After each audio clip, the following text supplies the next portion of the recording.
The wind had no memory and no mercy. It came down from the snow caps of the mountains with a sound like a blade being sharpened, slicing across the high, dry plateau of the Montana Territory. It carried the smell of pine and frozen iron and the promise of a winter that would take whatever was not strong enough to hold on.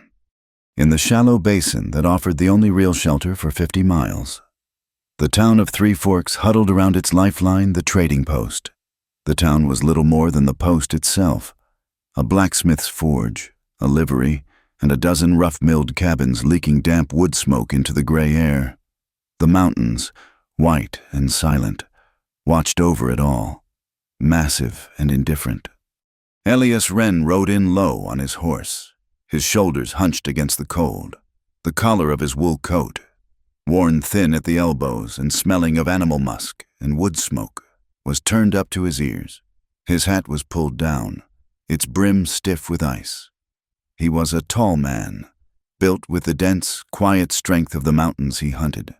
But 2 years of grief and a season of fear had carved new lines around his eyes. He did not look at the other men stamping their muddy boots on the porch of the trading post. He was not one of them. He lived up the creek, too far out, too comfortable with the silence. They thought him strange. A man who had lost a wife and did not seem desperate to replace her. A man who spoke more to his mule than to his neighbors. He swung down from the horse, his movements economical, his joints stiff. He was not here for talk. He was here for salt, lamp oil, and maybe a small bag of flour if his traps had been good. Mostly, he was here for news. He tied the horse to the rail, giving it a rough pat on the neck. His mind was not on the post. It was 5 miles away, in Mistress Cray's stifling cabin, where his son, Micah, fought for breath. The boy was 6 years old and small, with lungs that caught at the cold air like a broken sieve. Mistress Cray was a good woman, a widow with a steady hand, but she was not a healer, and Elias was running out of time. The winter was closing in, and a sick child needed more than a cold cabin and a father who smelled of the hunt. He needed a home. Elias just needed to keep him alive. The sound of the blacksmith's hammer, a steady, lonely ringing, was the town's heartbeat. It stopped. Elias looked up. The stagecoach, battered and mud-splashed, was rattling to a stop at the far end of the street, which was really just a wide patch of frozen mud. A murmur went through the men on the porch. They turned, their expressions a mix of curiosity and crude humor. Elias knew what it meant. He had heard the rumors for a week. Silas Dobbins, the post owner, was expanding his business. He was not just selling tools and beans anymore. He was importing women. The whispers had traveled all along the stage road. Mail-order brides, a fresh shipment, desperate women from the east, packed into a wagon like so much cargo, sent out to marry men they had never seen, men who were just as desperate. Elias pushed through the door of the trading post. The air inside was a physical thing, thick with the heat from the pot-belly stove and the smell of tobacco, damp wool, cured hides, coffee, and the faint, sweet rot of apples in a barrel. It was a man's world, loud and rough. Silas Dobbins stood behind his counter, a short, round man with a clean apron and eyes that missed nothing. He was wiping a glass, a small smile playing on his lips. He was a man who understood profit, and he understood that in a land with too many men and not enough women, scarcity created value. He held the power. He could set the price on anything from a nail to a wife. "Wren," Silas said, his voice smooth, cold enough to freeze the words in your throat. "Come for your boy's medicine." Elias shook his head, moving past the men gathered by the stove. He kept his eyes low. Salt and oil. "Salt it is." Silas turned, his movements unhurried. He liked making mountain men wait. It reinforced who ran this small world. The door opened again, letting in a blast of frigid air that made the lantern sway. The men by the stove shuffled, turning toward the door. The stage driver came in, his face red and raw from the wind. "Got your delivery." "Dobbins," the driver announced, spitting a brown stream of tobacco onto the floor near the stove. "5 of 'em." and they are a sorry-looking bunch, I tell you." A few men laughed. Silas's smile widened. Bring them in from the cold. Then, no sense letting the merchandise spoil. The word hung in the hot, smoky air. Merchandise. Elias felt a dull tightening in his chest.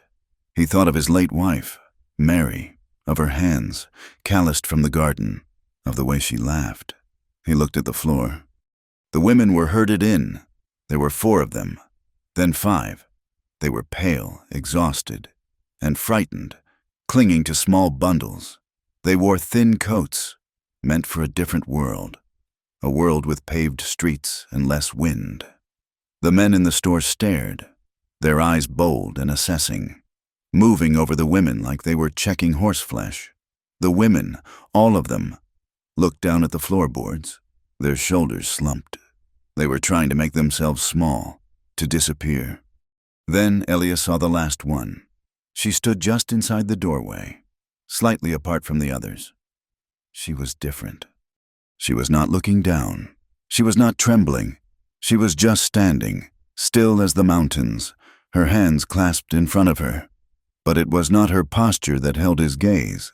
It was the thing on her head. She wore a rough burlap sack. It was a common grain sack, filthy and coarse, covering her entire head and face, tied loosely with a bit of twine just under her chin. 2 small, rough holes had been cut in the fabric, presumably for her to see through. The room, which had been loud with whispers, went quiet. Then a man barked a laugh. "Good Lord, Dobbins," the man said, slapping his knee. "What is this one? Did you order her special, the bride in the bag?" "The sack bride," another one hollered, and the room erupted in laughter. The sound was ugly, sharp with cruelty. Even Silas Dobbins looked momentarily flustered. He squinted at the woman. "What in blazes is this?" The woman in the sack did not move. She did not flinch at the laughter. She just stood, her breath visible in the cold air that still clung to her. She was tall, Elias noted. Her coat was threadbare, and her hands, clasped together, were red and raw. "That's Mara Lorne," the stage driver said, lowering his voice. "Family sent her off, said she was useless, no dowry. You see, I think the sack was her own idea, or maybe theirs. Put it on her back in Omaha. Has not taken it off since." "Useless," Silas scoffed, recovering his composure. He looked at the men. "Well, men, a strong back is a strong back, and she will not talk your ear off." More laughter. The other women huddled closer together, distancing themselves from the one in the sack, as if her shame were a disease. Mara Lorne. She stood under the weight of their judgment, hidden and anonymous, a living symbol of disgrace. The sack was her shame, given a physical form. But to Elias, watching from the back of the store, it looked like something else. It looked like armor. He found himself thinking of the river near his cabin, frozen solid on the surface. You could walk on it, drive a wagon over it. But underneath, the water was still moving, dark and deep, fighting to get free. He looked at the woman's still form and felt the same sense of suppressed, desperate life. He had come for salt and oil. He had a sick boy. He had a cabin that was half empty and a life that was frozen solid. Just like the river, he was a man of the mountains, an outcast, a widower. He looked at the woman in the sack, the town's joke, the sack bride. The laughter died down as Silas prepared to start the bidding, to display his wares. He pointed to the first woman, a pale blonde who looked ready to faint. "This one, gentleman, is from Ohio. She can cook. She can sew." Elias did not listen. His gaze stayed on Mara Lorne. He saw the snow piled up against his cabin door, the prejudice of the town, the ice that had formed around his own heart. He saw the cold stove in his cabin, a symbol of a life gone out. A hearth was meant for life, for grace. His was just cold iron. He thought of Micah's cough in the night. He needed help. He needed someone to keep the fire going while he hunted. He needed someone to sit with his son. He had told himself he could not, would not, replace Mary. But this was not about replacing Mary. This was about survival. Silas was moving on to the second woman. Elias stepped forward. His muddy boots made a soft, scraping sound on the floor. The room went quiet again. All eyes turned to him. The mountain man. The hermit. Elias Wren looked past the other women. He looked directly at the woman in the burlap sack. The two dark holes in the fabric seemed to find his gaze and hold it. He did not see shame. He did not see a joke. He saw a person standing upright in the center of a storm. He saw someone who understood what it was to be alone. He had come for salt. He had come for oil. But his gaze had snagged on a single point of stillness in a world of noise, and the entire axis of his life began to shift. He turned his head and looked at the post owner. His voice was rough from disuse, but it was clear and steady in the hot, quiet room. The one in the sack, Elias Wren said. How much for her? The silence in the trading post was thick as wool. Every man in the room, from the loafers by the stove to Silas Dobbins himself, stared at Elias Wren. The mountain man had not spoken more than 3 words all season, and now he had spoken these. Silas Dobbins let out a short, oily laugh. He spread his hands on the counter. That one. Wren, he asked, his voice dripping with false concern. You have good eyes, but that one is damaged goods. A risk. No one wants the sack bride. I asked the price. Elias said. His voice was flat. It cut through the smoky air and shut off the laughter. Silas studied him, his smile fading into a look of shrewd calculation. He was not a man to question profit. Very well, seeing as she is a special case, and seeing as it is you, $10. Coin. It was cheap. It was an insulting price. The price of a broken mule. It was the price of something you wanted to get rid of. Elias did not flinch. He reached deep into the pocket of his worn trousers and pulled out a small, heavy leather pouch. He did not open it. He dropped it onto the counter. The sound of the coins hitting the wood was dull and final. It was more than $10. It was everything he had. Silas raised an eyebrow, his hand already moving to cover the pouch. Elias spoke again, and if no one had chosen her. Silas Dobbins shrugged, his gesture magnanimous now that he had been paid. She would be swamping my floors until she paid her passage fee, or I would have sent her back on the next stage. You did her a favor. Wren, you bought yourself a servant cheap. He scooped the pouch under the counter. Elias ignored him. He picked up his sack of salt and his tin of oil. He looked at the woman in the burlap sack. Come, he said. For a second, she did not move. Then, like a deer sensing a change in the wind, she took a single, fluid step toward him. The men on the porch parted, their smirks and whispers following them out the door. The wind hit them like a physical blow. The world was gone, erased by a blinding, horizontal scream of white. The snow was not falling, it was attacking. Elias pulled his hat down, turning his face away from the sting. He strode to his horse, a big, steady mare that shivered, its back already white. He loaded the small supplies. He looked at Mara Lorne. She stood with her back to the wind, a tall, still shape, the sack on her head already stiffening with ice. He gestured to the horse. Get on. She hesitated. The saddle was high. Elias moved without thinking. He put the oil and salt in his own coat, then put his hands on her waist. He was surprised at how light she was, like a bundle of dry sticks. He lifted her easily onto the saddle. She gripped the frozen pommel, her hands in thin, torn gloves. Elias took the reins. He did not get on. He turned his face into the storm and began to walk, leading the horse into the white nothing. The town vanished in 3 steps.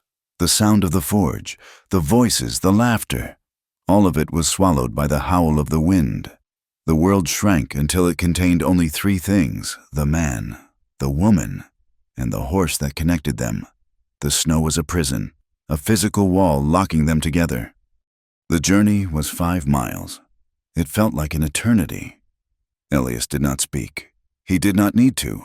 There was nothing to say that the wind could not say better. He walked with his head down, following the barely visible line of the creek bed, a path he knew better than his own hands. The horse plodded behind him, trusting. The woman on its back was silent, a rigid figure against the white. Finally, a dark shape bulked against the gray. The cabin, it was not large, built of heavy logs chinked tight against the weather. A stone chimney stood dark. No smoke came from it. The cabin was as cold and empty as the man who owned it. Elias pushed the heavy plank door open. It scraped on the floor, groaning in protest. Cold, dead air rushed out to meet them. He led the horse to the small lean-to built against the cabin's side, then took the woman by the arm and guided her inside. He shut the door, dropping a heavy wooden bar into its brackets. The sound was a final, hollow thud. The storm was shut out. Its screams were muffled to a distant, angry moan. The cabin was dark, the air inside frigid and smelling of cold ashes and cured hides. Elias moved with the sure, slow certainty of a man in his own space. Mara heard him scrape a match. The sulfur flared, sharp and bright, and he lit the lamp on the table. Yellow light pushed back the gloom. The cabin was one room. It was clean, impossibly clean. The floor was swept. On one side, a large, black iron stove stood cold. A rough-hewn table and 2 chairs stood in the middle. Shelves on the wall held a few tin plates, a black skillet, and some traps. Against the far wall was a bed, built into the logs, neatly made and covered with a thick, dark buffalo hide. And near the stove, in the warmest corner, sat an empty cradle. It was small, made of dark wood, worn smooth on the rockers. It was a scar on the room, a piece of furniture that radiated silence. Elias did not look at it. His gaze slid past it as if it were not there. Mara saw it, and a cold she had not felt in the storm touched her. Elias turned to her. She was still standing by the door, the burlap sack on her head, melting snow dripping from her thin coat onto the floor. "You can take that off," he said. His voice was flat. "Not unkind, just tired." She lifted her hands. He saw they were shaking, a fine, violent tremor. Her fingers, red and raw, fumbled with the twine tied beneath her chin. The knot was wet and tight. She pulled at it, her breath coming in small, sharp hisses. He took one step toward her, his hand half raised to help, but he stopped. He did not know the rules of this. He did not know what the gesture would mean, so he waited. She finally worried the knot free. She pulled the twine away. Her hands paused for a moment, resting on the coarse fabric as if she were gathering strength. Then, with a single, steady motion, she pulled the sack up and over her head. It dropped from her hands to the floor, landing with a soft, heavy sound. Elias Wren froze. His body went rigid. The men in town had laughed. Damaged goods, ugly as a mud fence. He had braced himself for it. He had prepared his mind for a face scarred by pox, for a missing eye, for a hair lip. He had told himself, over and over on the walk, that it did not matter. He needed hands to work. He needed a body in the cabin to keep the fire lit for his son. He had not prepared for this. The woman, Mara Lorne, was not ugly. Her face was pale, thin from hunger, and smudged with soot from the stagecoach. But her bones were fine, a strong line of jaw, a straight nose. Her mouth was full, held in a severe line of tension, ready to be struck. Her hair was a dark, heavy brown, pulled back in a messy knot that was falling loose. But it was her eyes that stopped his breath. They were gray, the color of a deep, cold river, and they were staring right at him, wide and terrified and absolutely, profoundly defiant. They were the eyes of a person who had been to the bottom and had not broken. He saw in an instant what the sack had been meant to hide. Not ugliness. It was her. It was the quiet, burning dignity that sat in her like a core of hot iron. He stood there, the lamp oil tin still in his hand, his mind empty, his breath caught in his chest. The silence in the cabin stretched, becoming as loud as the storm. Mara stood, her hands clasped at her waist, waiting. She waited for the look of disgust, the snort of laughter, the crude word. She had seen it all before. Elias finally let out his breath in a long, slow sigh. He broke the gaze first. He turned away from her and set the oil on the table. He moved to the stove, his back to her, presenting his shoulders as a shield. He did not say, "You are pretty." He did not say, "You are not what I expected." He did not offer a single word of assessment. He crouched, opened the stove's iron door, and began to lay shavings and kindling inside. His hands were large and cracked, but his movements were precise. The sound of wood splitting was the only sound in the room. After a moment, he spoke, his voice slightly muffled by the stove. "Can you cook?" Mara blinked. The question was so normal it was shocking. Her voice, when it came, was a surprise, as low and rough as his. "Yes." "Good." He struck another match and lit the kindling. A small, hungry flame leaped up. "There is flour in that tin, smoked meat in the pantry by the door. Make something warm. We will eat, then I will go fetch my boy." He stood up and turned to her. He had not offered comfort. He had not offered kindness. He had offered a task. He had offered purpose. And in that moment, it was the greatest gift he could have given. It was the first time in months someone had asked her to do something, instead of just be a problem. Her shoulders, which had been tight with waiting, lowered by an inch. She found the supplies. Her movements, hesitant at first, grew more certain. She mixed flour, water, and salt. She sliced the dark red venison. Soon, the cabin was filled with the sounds of a skillet hissing and the sharp, beautiful smell of baking bread, the smells of life. They pushed back the cold, stale air of grief. Elias sat at the table, methodically cleaning his rifle, the lamplight glinting on the oiled steel.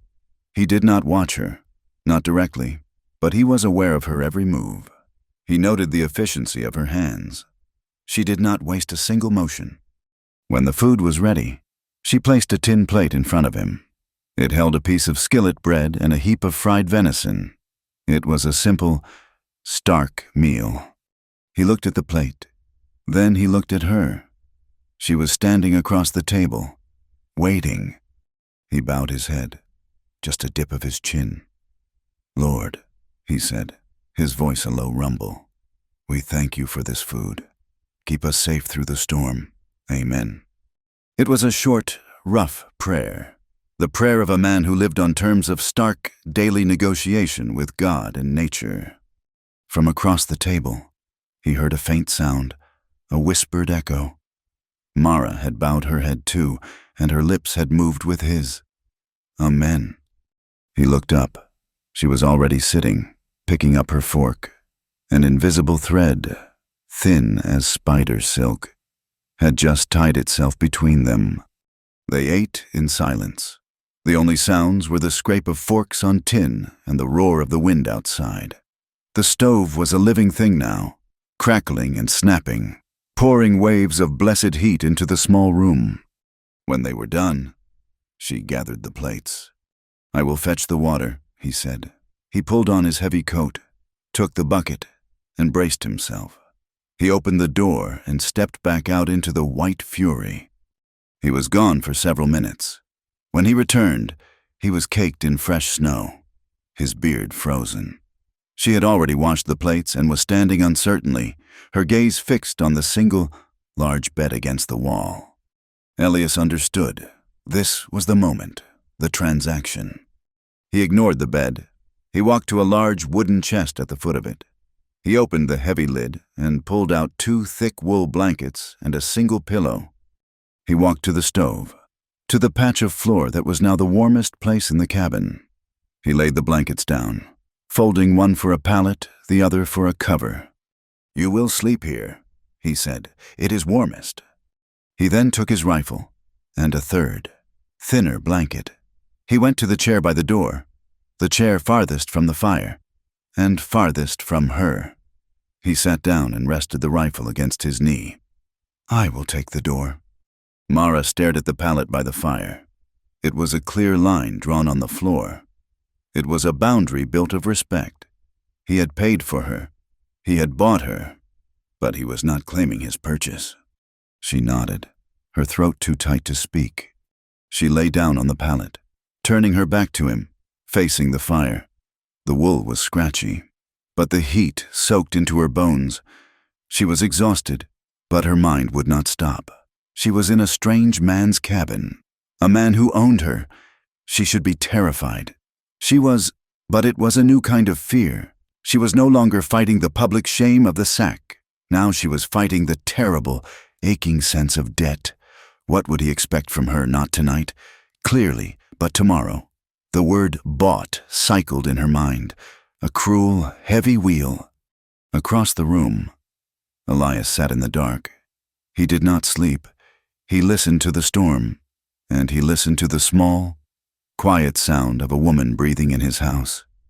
It had been 2 years, 2 years of suffocating silence, of the cradle staying empty, of the cabin feeling like a tomb. Now, there was life in it, and it frightened him more than any blizzard. To open that door, even a crack, was to risk another loss, another frozen river in his chest. He had frozen when he saw her face, not just for her, but for himself. He had seen her, and in that moment, he had become vulnerable again. The fire in the stove crackled. It was a pulse, a chance.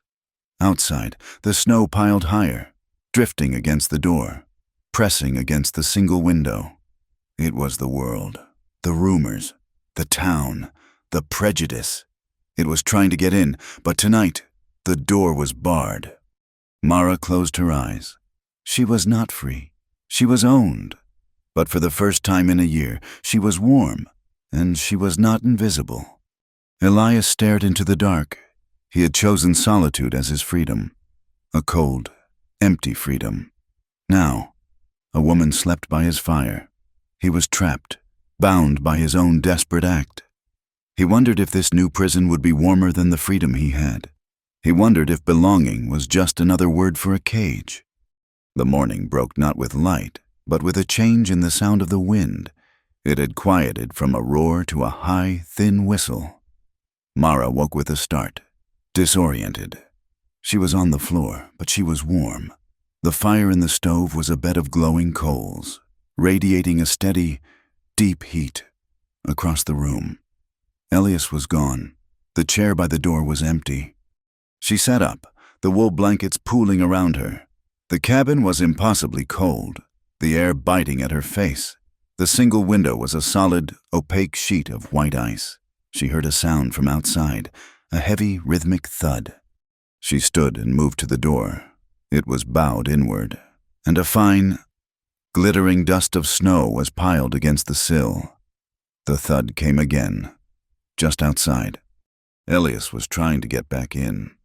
He had gone out, likely to check on the horse, and the storm had sealed the door behind him. The night's snow and wind had packed and frozen into a solid, icy barrier.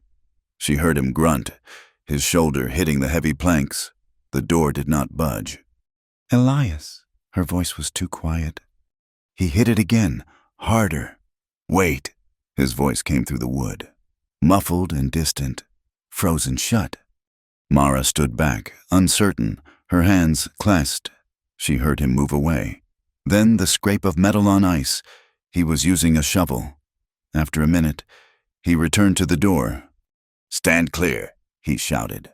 She retreated to the hearth. There was a moment of silence. Then, a powerful, focused crash.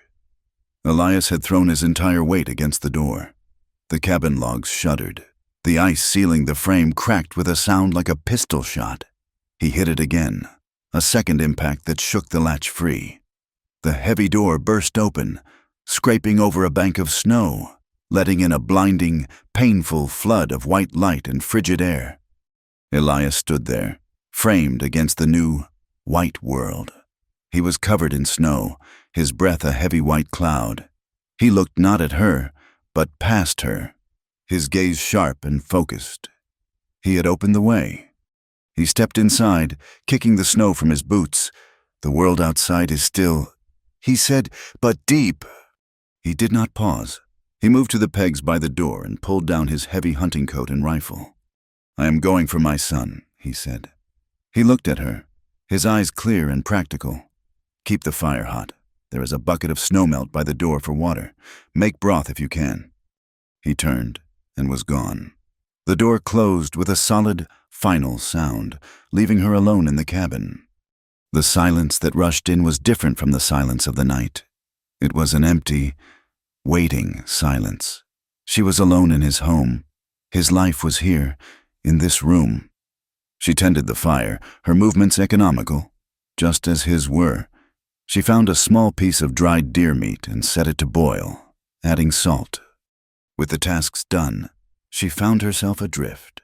Her eyes went to the cradle, empty, waiting. She ran a hand over the smooth, worn wood. She wondered about the woman who had rocked it, the woman who had owned the cabin before her. On a small shelf above the bed, there was a single book. It was not a Bible. It was a small, leather-bound volume of poems, its cover worn soft. She picked it up. Her fingers, rough and chapped, traced the gold lettering, now faded. She opened it. On the inside cover, a name was written in fine, looping script, Mary Wren. Mara's breath caught. She felt like a trespasser, a thief. She started to close it, but a small, dark thing fluttered from between the pages and landed on the floor. She bent and picked it up. It was a flower, a wild lupine, pressed flat and dry. Its color was long gone, leaving a pale, papery ghost of purple. It was a memory, a piece of a love that had lived and breathed in this room. But it was not rotted. It was not decayed. It was preserved. A quiet testament.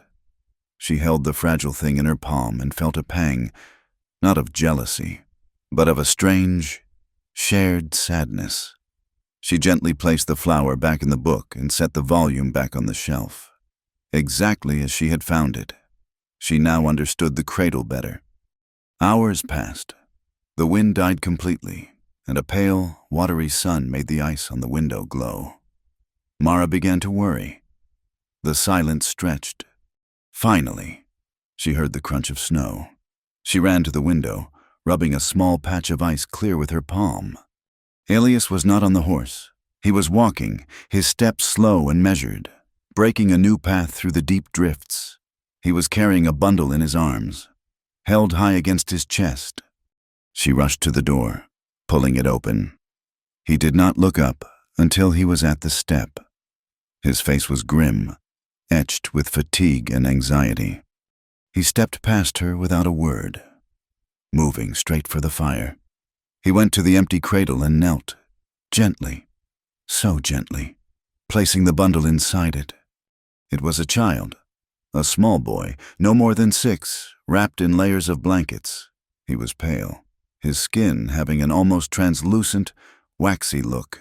His eyes were closed, dark lashes resting on cheeks that were too hollow. He was breathing, but it was a shallow, painful sound. Elias unwrapped the layers, his large, rough hands moving with the tenderness of a mother. The boy was thin, his small chest rattling with every breath. He coughed, a dry, sharp sound that seemed to tear at his throat, a sound that terrified Mara. "Micah," Elias whispered, his voice no longer the flat tone of the hunter, but a low, aching rumble. "We are home." The boy's eyes flickered open. They were Elias's eyes, dark and deep. They moved, unfocused, around the room, then settled on Mara. He did not seem surprised. He did not seem afraid. He just watched her. Elias looked up, his expression guarded. "Micah, this is Mistress Lorne. She is—" He paused, searching for the word. "She is staying with us." Mara felt her heart contract. She knelt, keeping her distance from the cradle, not wanting to frighten him. "Hello, Micah." The boy just watched her, his gaze solemn and assessing. Mara did not smile a false smile. She just met his gaze. letting him see her. After a long moment, his small, thin hand moved from beneath the blanket. It was a tiny, pale hand. He reached out, his fingers stretching, and lightly, so lightly, brushed the rough wool of her sleeve, a simple, questing touch. Then, as if the effort were too much, he pulled it back and his eyes drifted closed. Elias let out a breath he seemed to have been holding since he left. He stood. "He needs the medicine Mistress Cray gave me. And the broth." For 3 days, a new routine formed. The cabin was no longer a place of 2 solitary people. It was a sick room. Elias hunted, his face a mask of grim determination, staying gone for only an hour or 2 at a time. Mara tended the fire, kept the broth hot, and sat by the cradle. Micah drifted in and out of a light, feverish sleep. Mara learned the sound of his breathing, the hitch that came before a cough. She would put her hand on his small back, rubbing it gently, as she had seen Elias do. She told him quiet stories, her voice low, stories about the farm she came from, about a dog with 1 floppy ear, about the color of corn silk. She did not know if he heard her. On the 4th day, the medicine ran out, and so did the flour. "We have to go to town," Elias said. His jaw was set. He looked at Mara. "We all go. I cannot leave him, and I cannot leave you." He hitched the mare to the small, sturdy buckboard wagon. The snow had been packed by wind and sun, but the ruts were deep and frozen. Mara wrapped Micah until he was a small, warm cocoon, and Elias lifted him, placing him in a box lined with hay and blankets at her feet. Then Elias put his hands on her waist and lifted her to the high seat. The ride was brutal. The wagon wheels jolted and crashed in the frozen ruts, throwing them from side to side. Mara kept one hand on the seat and one on Micah's box, steadying it. They hit a particularly deep rut, and the wagon lurched violently. Mara was thrown sideways, her balance gone, before she could fall. Elias's arm shot out, his hand, heavy in its thick leather glove, landed flat and firm on her back, just below her shoulders. He held her steady, his arm a rigid bar, anchoring her to the seat. It was not a caress. It was a practical, necessary gesture of balance. But his hand was hot, and the strength of it was a shock. She felt the pressure of it, solid and real, right through her thin coat. Her breath caught in her throat. Her heart, which had been beating with the rhythm of the wagon, gave a single, strange, painful flip. She felt a flush of heat rise up her neck. As soon as the wagon was steady, he removed his hand. He did not look at her. He kept his eyes on the horse. But something had changed. A line had been crossed. They reached 3 Forks. The town had come back to life. Men were clearing snow from roofs, and the forge was ringing, and they were watching. The whispers began before Elias had even tied the horse. "That is Wren. And that is the sack bride." He took the sack off, then a snort of laughter from 2 men lounging on the blacksmith's porch. "Well, she is not as ugly as a mud fence. I will give her that." Mara felt the stairs like tiny, sharp needles. Her first instinct was to drop her head, to hunch her shoulders, to wish for the anonymity of the burlap. She felt the shame rise, hot and acidic. She watched Elias get down from the wagon. He moved with his usual deliberation, his face unreadable. He did not look at the men. He did not acknowledge their words. He moved to the back of the wagon to check on Micah. Mara took a deep breath. She thought of the clean cabin. She thought of the heat from the stove. She thought of the small hand that had touched her sleeve. She was not merchandise. She was not a joke. She looked straight ahead, past the smirking faces on the porch. Before Elias could turn to help her, she gathered her skirts and slid off the high seat herself, landing firmly on the packed snow. She straightened her back, held her head high, and walked past them toward the trading post. The store was warm and crowded. Silas Dobbins was at his counter, beaming like a man who had done well for himself. "Wren," he boomed. his voice loud for the benefit of the other customers. "And, Mistress Lorne, a pleasure to see you." He peered at the bundle Elias carried. "And the boy. Good to see him out." "Flour," Elias said. His voice was low, and the cough syrup for Mistress Cray. As Silas scooped flour onto his scales, he leaned forward. His voice dropped to a confidential, oily murmur that only Elias and Mara could hear. A difficult situation. That... Elias waited, his face a stone. "This whole mail order business," Silas continued, his eyes on the scales. "The paperwork is complicated, vague. The territorial government has no real laws on it. A simple bill of sale. That is all we have." Mara flinched, the word striking her like a slap. "Bill of sale? "What are you saying, Dobbins?" Elias asked. His voice was dangerously quiet. "Oh, nothing. Silas waved a dismissive hand. "Bagging the flour. Just that a bill of sale is not a marriage certificate. The county seat is 100 miles away. Who is to say what is legal and what is not? It is just an arrangement.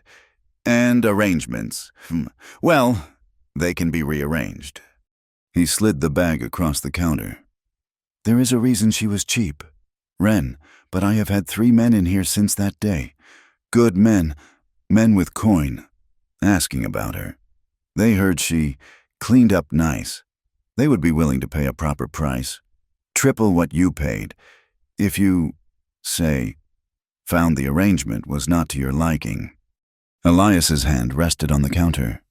He did not move, but Mara saw his knuckles go white. "She is not for sale," Elias said, each word a chip of ice. "Of course not," Silas laughed, holding his hands up as if in surrender. "She is your property, to do with as you please. I am just a businessman. Wren, pointing out a potential profit. You would be well within your rights." While Elias paid, his movement stiff, Mara's eyes drifted to the back of the store. A man sat there, tipped back in his chair, separate from the others. He was not a rancher. He wore his pistols tied down low. His eyes were lazy and cold, and they were fixed on them as she watched. Silas glanced back at the man and gave a tiny, almost invisible nod. The man's gaze slid from Elias to Mara, lingered, and then he slowly smiled. It was not a nice smile. Elias gathered their things. He took Micah from Mara, his arm brushing hers. "Let us go." They walked out, the sudden silence of the store following them like a shadow. The ride home was long. The silence in the wagon was tight, stretched thin. The question hung in the frigid air between them. What was she, a wife, a servant, property? That evening, the cabin felt small, the walls too close. Micah was asleep in his cradle, his breathing easier from the new medicine. Mara sat in her usual spot, mending one of Micah's small shirts, the needle flashing in the lamplight. Elias stood by the stove, staring into the red glow of the fire, his back to her. He had been silent for an hour. "Dobbins is a snake," he said finally, his voice a low growl. Mara nodded, her hands not stopping their work. "What he said," Elias continued, his voice rough, "about that is not what this is." "What is it?" Then she asked. Her voice was barely a whisper. She had to ask. She had to know. Elias turned slowly. The lamplight cut shadows across his face. He looked at her, his gaze intense. He looked at her hands, at the needle weaving in and out, fixing his son's shirt. He looked at the cradle, where Micah was breathing peacefully for the first time in a month. He looked at the clean floor, the pot of stew simmering on the stove, the stack of wood she had brought in. "I do not know," he said, and his voice was raw with a truth he had not allowed himself to feel. I just know you make this house alive again." It was not a poem. It was not a promise. It was an acknowledgement. He was not seeing a bill of sale. He was not seeing a solution to his problems. He was seeing her. Mara's hand stopped, the needle stilled in the fabric. He saw her. Her heart, which had stumbled in the wagon, now gave a slow, powerful, painful surge. It was a terrifying, beautiful feeling. It was the ghost of a lupine, threatening to find color again. She nodded once, holding his gaze. The fire was low. She said, her voice not quite steady, "I just added wood." She picked up her sewing again, but her fingers were trembling. That first acknowledgement, Elias's confession that she made the house alive, hung in the air between them. It settled over the small cabin, as real and as tangible as the heat from the stove. It changed nothing, and it changed everything. The boundary was still there. She slept on her pallet by the fire. He sat in his chair by the door, but the air between them was different. It was no longer the empty, cold space of two strangers. It was charged with the things not said, the questions not asked. The next morning, Mara woke to a new sound. Shing! Shing! Shing! It was a high, thin, rhythmic scrape of steel on stone. She opened her eyes. Elias was not by the door. He was at his workbench by the window, his back to her. He was sharpening his long hunting knife on a whetstone, the blade moving in smooth, practiced strokes. The pale morning light, blue and cold, caught the muscles in his shoulders as they moved under his shirt. She lay still for a moment, watching him. He was a man of rituals, the fire, the traps, the knife. She rose quietly, careful not to wake Micah, who was breathing evenly in his cradle, the fever finally broken. She moved to the stove, opened the grate, and began to add kindling. The ritual was now hers, too. She turned to the flour bin, scooping flour into a wooden bowl. She worked the dough for their morning bread, her hands pressing and turning, the soft, pale powder clinging to her arms. A small sound came from the cradle, a happy, sleepy gurgle. She looked over. Micah was awake. His dark eyes, clear and alert, were watching her. Mara smiled. She dipped her finger in the flour bin and, with a quick motion, dabbed a spot of white on the end of her nose. "Good morning, Bear," she whispered. The boy's face, so long still and solemn, suddenly crumpled. A sound came out of him, a small, rusty sound, like a hinge that had not been used. It was a giggle. Shing! Shing! Shing! The sound of the knife sharpening stopped. Elias turned, his head cocked, his eyes sharp. He saw his son, his sick, silent son, looking at the woman with flour on her face, and he saw the boy's mouth open in a real, true smile. Mara felt Elias's gaze on her. She looked at him, her own smile faltering, her face warm, suddenly self-conscious of the flour. Elias stared at them for a long, unreadable moment. The man, the woman, the child. The three of them caught in the blue morning light, the air filled with the scent of wood smoke and fresh bread. He did not smile, but the tight, hard line of his jaw seemed to soften. He turned back to his workbench, and the sound of the knife on the stone began again, but it was slower now, less angry. A family was not built with vows. It was built with flour and fire and the sound of a small boy's laugh. Their days settled into a new rhythm, a silent duet of work. He would rise before the light, his heavy boots thudding on the plank floor. The door would open, letting in a blast of frigid air, and he would be gone, checking his traps, hunting, or splitting wood at the side of the cabin. The steady thwack of his axe was the percussion to her mourning, a constant, reassuring sound of provision and strength. While he was gone, she made the cabin hers. She mended Micah's small shirts, her stitches tiny and neat. She simmered the bones from the rabbits he brought home, making a rich broth that kept the cold out. She learned the cabin sounds, the way the window rattled when the wind came from the north, the specific groan of the floorboard by the pantry. When he returned, they worked together, moving around each other in the small space with an economy of motion. They spoke little, but they no longer needed to. He would enter, shaking snow from his hat, and she would already have the kettle on for hot water. She would look at the wood box, and he would wordlessly pull on his gloves and go out to fill it. He would bring in a fresh deer hide, and she would move the table for him, giving him space to scrape it, the sharp, musky smell filling the room. One evening, Micah, now strong enough to sit up at the table, was propped on a pillow. Mara ladled the thick, dark stew into the bowls. She set Micah's in front of him, then turned to Elias. He reached for the bowl just as she moved to set it down. His large, chapped hand, the knuckles scarred and rough, brushed against hers. It was not a lingering touch. It was not a caress.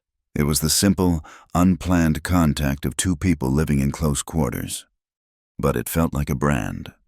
A jolt, sharp and quick as a spark from the stove, shot up her arm. She pulled her hand back, her breath catching. She looked down at the table, her pulse hammering in her throat. Elias cleared his throat, his own hand pulling back just as fast. He stared down into his stew as if he had never seen it before. "Thank you," he mumbled. They ate in a silence that was louder than any of the silences that had come before. The cold deepened. A new storm blew in, not with the blinding snow of the first, but with a wind that seemed to come from the core of the frozen earth. It was a keening, lonely sound, a predator's howl that clawed at the chinking between the logs and made the single window shudder in its frame. Micah was asleep, warm in his cradle. Mara lay on her pallet, the fire a comforting, dancing light on the walls, but the heat could not fight the draft that snaked along the floor. The cold seeped up through the planks, chilling her through the wool blankets. She shivered, pulling her knees to her chest. Across the room, she heard Elias shift in his chair by the door. He was a dark shape in the gloom, his rifle leaning against his leg, forever on guard. She heard the scrape of his chair on the floor. He stood up. Mara tensed, her eyes wide in the dark, watching him. Was this it? Was this the night the boundary would dissolve? Was this when he would claim the payment for his $10? He did not move toward her. He went to the large wooden chest at the foot of his bed, the chest that held Mary's things. Mara heard the heavy lid creak open. He rustled inside for a moment, then closed it. He turned, and in his arms, he held a large, heavy quilt. It was dark, but she had seen it before, folded at the bottom of the chest. It was an intricate, beautiful thing, stitched with a care that spoke of long, quiet evenings. It was his late wife's. He crossed the room. He stood over her, a mountain of a man, blocking the firelight. She held her breath, her heart a cold stone in her chest. He bent down. He did not speak. He simply unfolded the heavy quilt and spread it over her, on top of the blankets she already had. The weight of it was immediate, a deep, comforting pressure. It smelled of cedar, and faintly, of a life that was not hers. "It's a cold night," he said, his voice a low rumble, barely louder than the wind. "The draft comes under the door." He straightened up and walked back to his chair. Mara lay under the impossible warmth. He had given her his wife's quilt. It was an act of profound, startling intimacy, a gesture of pure, practical care. It was not the act of a man claiming property. It was the act of a man protecting his household. The warmth from the quilt spread through her, chasing away the chill. But it was replaced by a different kind of heat, one that started deep inside her and spread to her face and her fingertips. Micah's world, once confined to the cradle, began to expand. He was sitting by the fire, his small hands stacking the rough wooden blocks Elias had carved for him long ago. He was quiet, but his eyes followed Mara everywhere she went. She was kneading dough at the table, her arms working, the rhythm a comfort. "My." The word was a tiny puff of sound, almost lost in the crackle of the fire. Mara froze, her hands buried in the sticky dough. Elias, who was oiling a trap by the door, went utterly still. Micah was looking at his blocks, his face knitted in concentration. "Ma," he said again, testing the sound. He looked up, his gaze finding Mara. He seemed confused, as if the word had come from somewhere else. He looked at Elias, a sudden flicker of fear in his eyes. He put his thumb in his mouth and looked down, his small shoulders hunching. Mara felt a sharp, complex pain. She slowly wiped her hands on her apron and knelt on the floor beside him. She did not touch him. "That is a good sound, Micah," she said, her voice soft and even. "My name is Mara. Can you say that Ma-Ra?" He watched her, his thumb still in his mouth. "It is all right if you cannot," she said, smiling a small, real smile. "You can call me anything you like. You can even call me Biscuit, if it makes you laugh." His eyes crinkled at the corners. He took his thumb out of his mouth. "Ma-Ra," he whispered. "That is right," she said. Elias watched them, his hands still on the metal trap. He saw the gentleness in her, the patience. She was not trying to take Mary's place. She was making a new one of her own. He felt a loosening in his chest, a gratitude so fierce it almost choked him. The thaw that Mara had seen in the dripping eaves was real. The snow was receding, pulling back from the cabin, and the iron-hard ground was softening to mud. Elias was checking a line of snares he had set near the creek, his mood lighter. Micah was healing. The house was warm. He reached down to pull a rabbit from a snare, resetting the wire. He did not see the other trap, an old, broken coyote trap from a previous season, hidden in the melting snow. He stepped back, and the rusty, toothed jaws snapped shut, biting deep into his left forearm. The sound he made was not a shout. It was a sharp, bitten-off grunt of pain and surprise. Mara was outside, shaking a blanket in the new, bright sun. She heard the sound and her head snapped up. She saw him, not 50 yards away, kneeling by the creek, his body rigid. "Elias," she called. "It is nothing," he bit out, his voice tight. "A trap!" She dropped the blanket and ran, her skirt sinking into the soft snow. When she reached him, he was standing, his face pale and slick with sweat. He had pulled the trap open, but his sleeve was soaked in a dark, pulsing red. "That is not nothing," she said, her voice sharp with an authority she did not know she possessed. "Come to the cabin, now." He did not argue. He was holding his arm, and blood was dripping from his fingertips onto the snow. Inside, she pushed him into a chair. "Micah, you stay by the fire and play with your blocks," she said, her voice calm. The boy's eyes were wide, but he obeyed. She grabbed a clean cloth and the kettle of hot water. "Let me see." She had to cut the thick wool sleeve away with his hunting knife. The metal was cold against his hot skin. When the sleeve was gone, they both stared. The jaws of the trap had laid the flesh open in 4 deep, ragged gashes. It was bleeding freely. "Hold still," she said. She pressed the hot, wet cloth to the wound. Elias hissed, his whole body going rigid, his knuckles white on the chair's arm. "I know," she whispered. "Hold still." She was bent close over him, her body half shielding him from Micah's view. Her hair, which had come loose, brushed his cheek. He could feel her breath, warm and quick, on his skin. She smelled of soap and flour and the clean, sharp scent of the winter air. She worked with a focused intensity, cleaning the grit and rust from the cuts. He was not looking at his arm. He was looking at her. He was watching the line of her throat, the way her lashes cast shadows on her cheek, the concentration that pulled her full mouth into a firm line. She finished cleaning and looked up, her gaze meeting his. The cabin, the child, the storm, all of it fell away. The world shrank to the few inches of air between their faces. The air was electric, so charged with tension it was hard to breathe.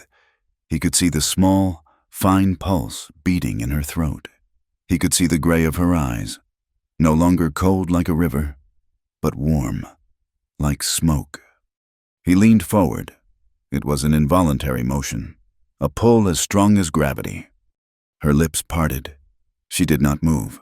She did not breathe. He was a half-second from kissing her. She broke first.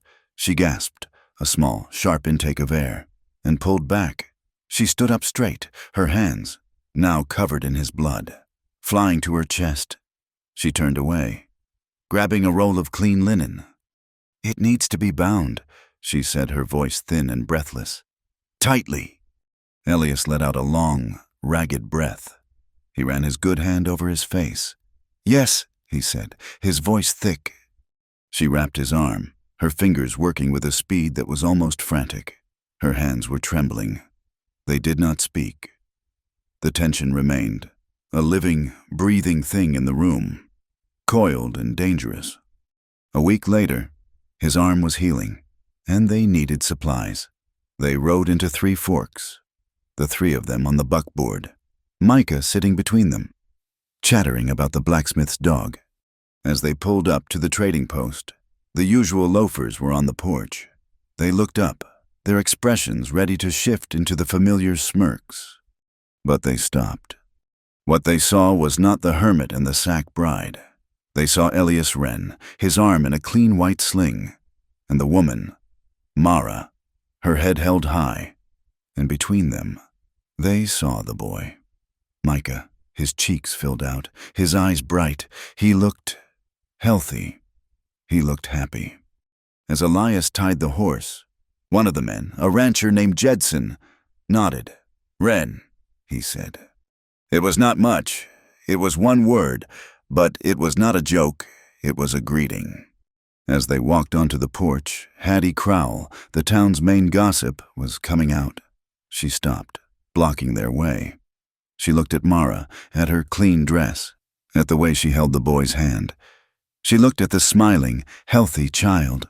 A flicker of something, shame perhaps, crossed her face. She stepped aside, her face stiff, and gave a short, curt nod.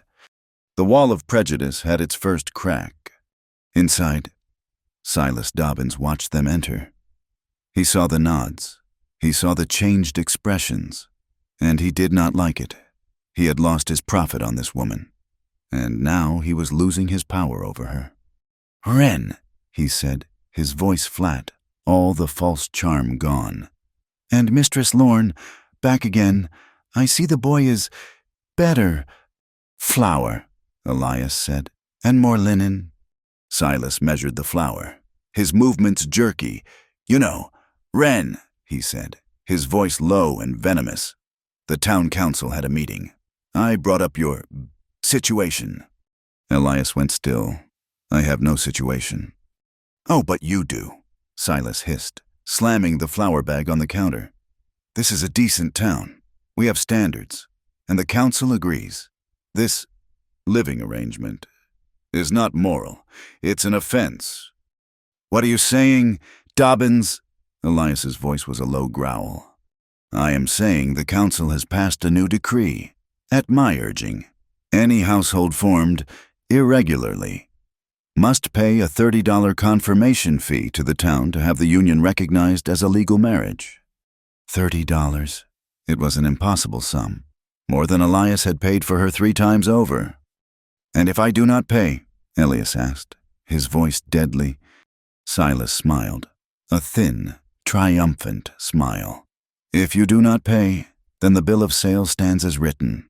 She is not a wife. She is not even a person. She is indentured labor, property, and property that is part of an immoral living situation can be confiscated by the town for the public good and resold to a more suitable guardian." Elia's bandaged hand closed into a fist on the counter. This was not law. This was theft. This was Silas, using the town's piety as a weapon. This was not justice. This was power. Elias knew, in that moment, that the law of the land was a fickle and dangerous thing. The only law that mattered was the one in his own heart, and his heart, a cold and quiet thing for 2 long years, was suddenly, furiously, beating like a war drum. They rode home in a heavy, cold silence, the new threat sitting between them. That evening, Mara stood at the cabin window. The sun was low, the air cold, but the change was undeniable. The patch of ice on the roof, the one she had watched for weeks, was gone. In its place, A steady, rhythmic drip, drip, drip of water fell from the eaves, splashing onto the dark, damp earth below. The ice was melting. She turned. Elias was staring into the fire, his face a mask of stone, the weight of Silas's threat pressing down on him. "Elias," she said. Her voice was quiet, but it cut through the silence. He looked up. "The snow is melting from the roof," she said. "The ice is gone." He stared at her, at the strength in her face, at the woman who had faced down his son's sickness, his own injury, and the town's scorn. He heard the steady dripping outside. It was the sound of a frozen world breaking apart. He knew, with a sudden, painful clarity, that this was no longer about survival. It was about her, and he would not let Silas Dobbins take her. The thaw had truly come. The world was a mess of soft mud and running water. The air, for the first time in months, held the smell of damp earth and new pine buds. A raw, clean scent of promise. They needed supplies again. And this time, the ride to town was not a grim necessity, but a cautious re-entry into the world. Micah sat between them on the buckboard seat, bundled in his coat, his eyes wide, taking in the world. He was the bridge, the small, warm body that connected the two larger, silent ones. As they pulled onto the main street, the change was immediate. The stares they received were no less intense, but their character had shifted. The smirks and crude jokes were gone, replaced by a new, more sober kind of curiosity. The whispers followed them as Elias tied the horse. Mara heard the words clearly, carried on the soft spring air. "That is the one, the woman who made the mountain man smile." She kept her face forward, her hands clasped in her lap, but the words settled on her like a heavy cloak. She had gone from being a joke to being a miracle, and both felt just as dehumanizing. It was as if she were a tool, something that had been used to fix the town's broken hermit.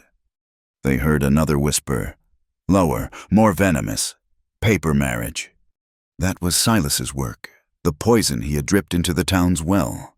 Elias helped her down, his hand firm on her elbow, and then he lifted Micah, setting him on his small, unsteady legs. Mara took the boy's hand. Hattie Crowell, the woman who had once looked at Mara with such open disdain, was standing on the trading post porch. She held a basket, but she was not moving. She was waiting for them. Her face was a stiff, uncomfortable mask. Mara braced herself. She would not be shamed again. She held Micah's hand and walked forward, her head high. "Mistress Lorne." Hattie's voice was tight, high-pitched. "And Mr. Wren?" Mara nodded once. "Mistress Crowell." Hattie's eyes darted from Mara's calm face to Elias's impassive one, and then, inevitably, down to Micah. The boy was looking at Hattie's basket with open curiosity. "The boy," Hattie said, her voice softening, losing its brittle edge. He looks well." Mara's shoulders relaxed by a fraction. "Thank you," she said. Her voice was quiet, polite. "He is feeling much stronger." Hattie flushed. She seemed to be struggling with words she did not know how to say. An apology, perhaps, or more likely, an excuse. She fumbled, "Well, that is good. Then, good." She hurried past them, her gaze firmly on the ground, a woman thoroughly routed by simple, quiet dignity. Inside the post, Silas Dobbins watched them from behind his counter. His eyes were cold, and he offered no greeting. The transaction was brief, silent, and heavy with unspoken hostility. Elias bought his supplies and they left. The weight of the town's judgment, changed but not lifted, following them home. Back at the cabin, the world felt safe again. The air was warm, and Micah, full of a new, fragile energy, was exploring the small patch of clear ground by the door. Elias was nearby, testing the edge of his axe on a log, his presence a silent perimeter. Micah bent down, his small form intent. The snows had retreated, revealing the first hardy flowers of the mountain spring. They were small, pale purple lupines, pushing their way up through the cold mud. He plucked one, his small fingers clumsy, and ran to Mara, who was hanging a blanket to air in the sun. He held the flower up, a single, slightly crushed offering. His face was serious, his eyes fixed on hers. Mara's breath caught. She knelt, her hands still. She did not see a weed. She saw a gift. She saw the first beautiful thing the boy had ever, of his own will, given to her. "Oh, Micah," she whispered, "it is beautiful." She took the small flower from him as if it were a jewel. She stood, and with a motion that was both practical and profoundly graceful, she tucked the stem of the lupine into the dark braid of her hair, just behind her ear. She looked at him and smiled, a full, bright, unguarded smile. Elias, who had been watching, froze, his hand stilled on the axe handle. He had seen her small, cautious smiles. He had seen her look of fear and her look of concentration. He had never seen this. He had never seen the light that transformed her face, that made her gray eyes shine. And without his permission, his own mouth curved. It was not the tight, hard twist of his jaw he sometimes used. It was a real, true, quiet smile.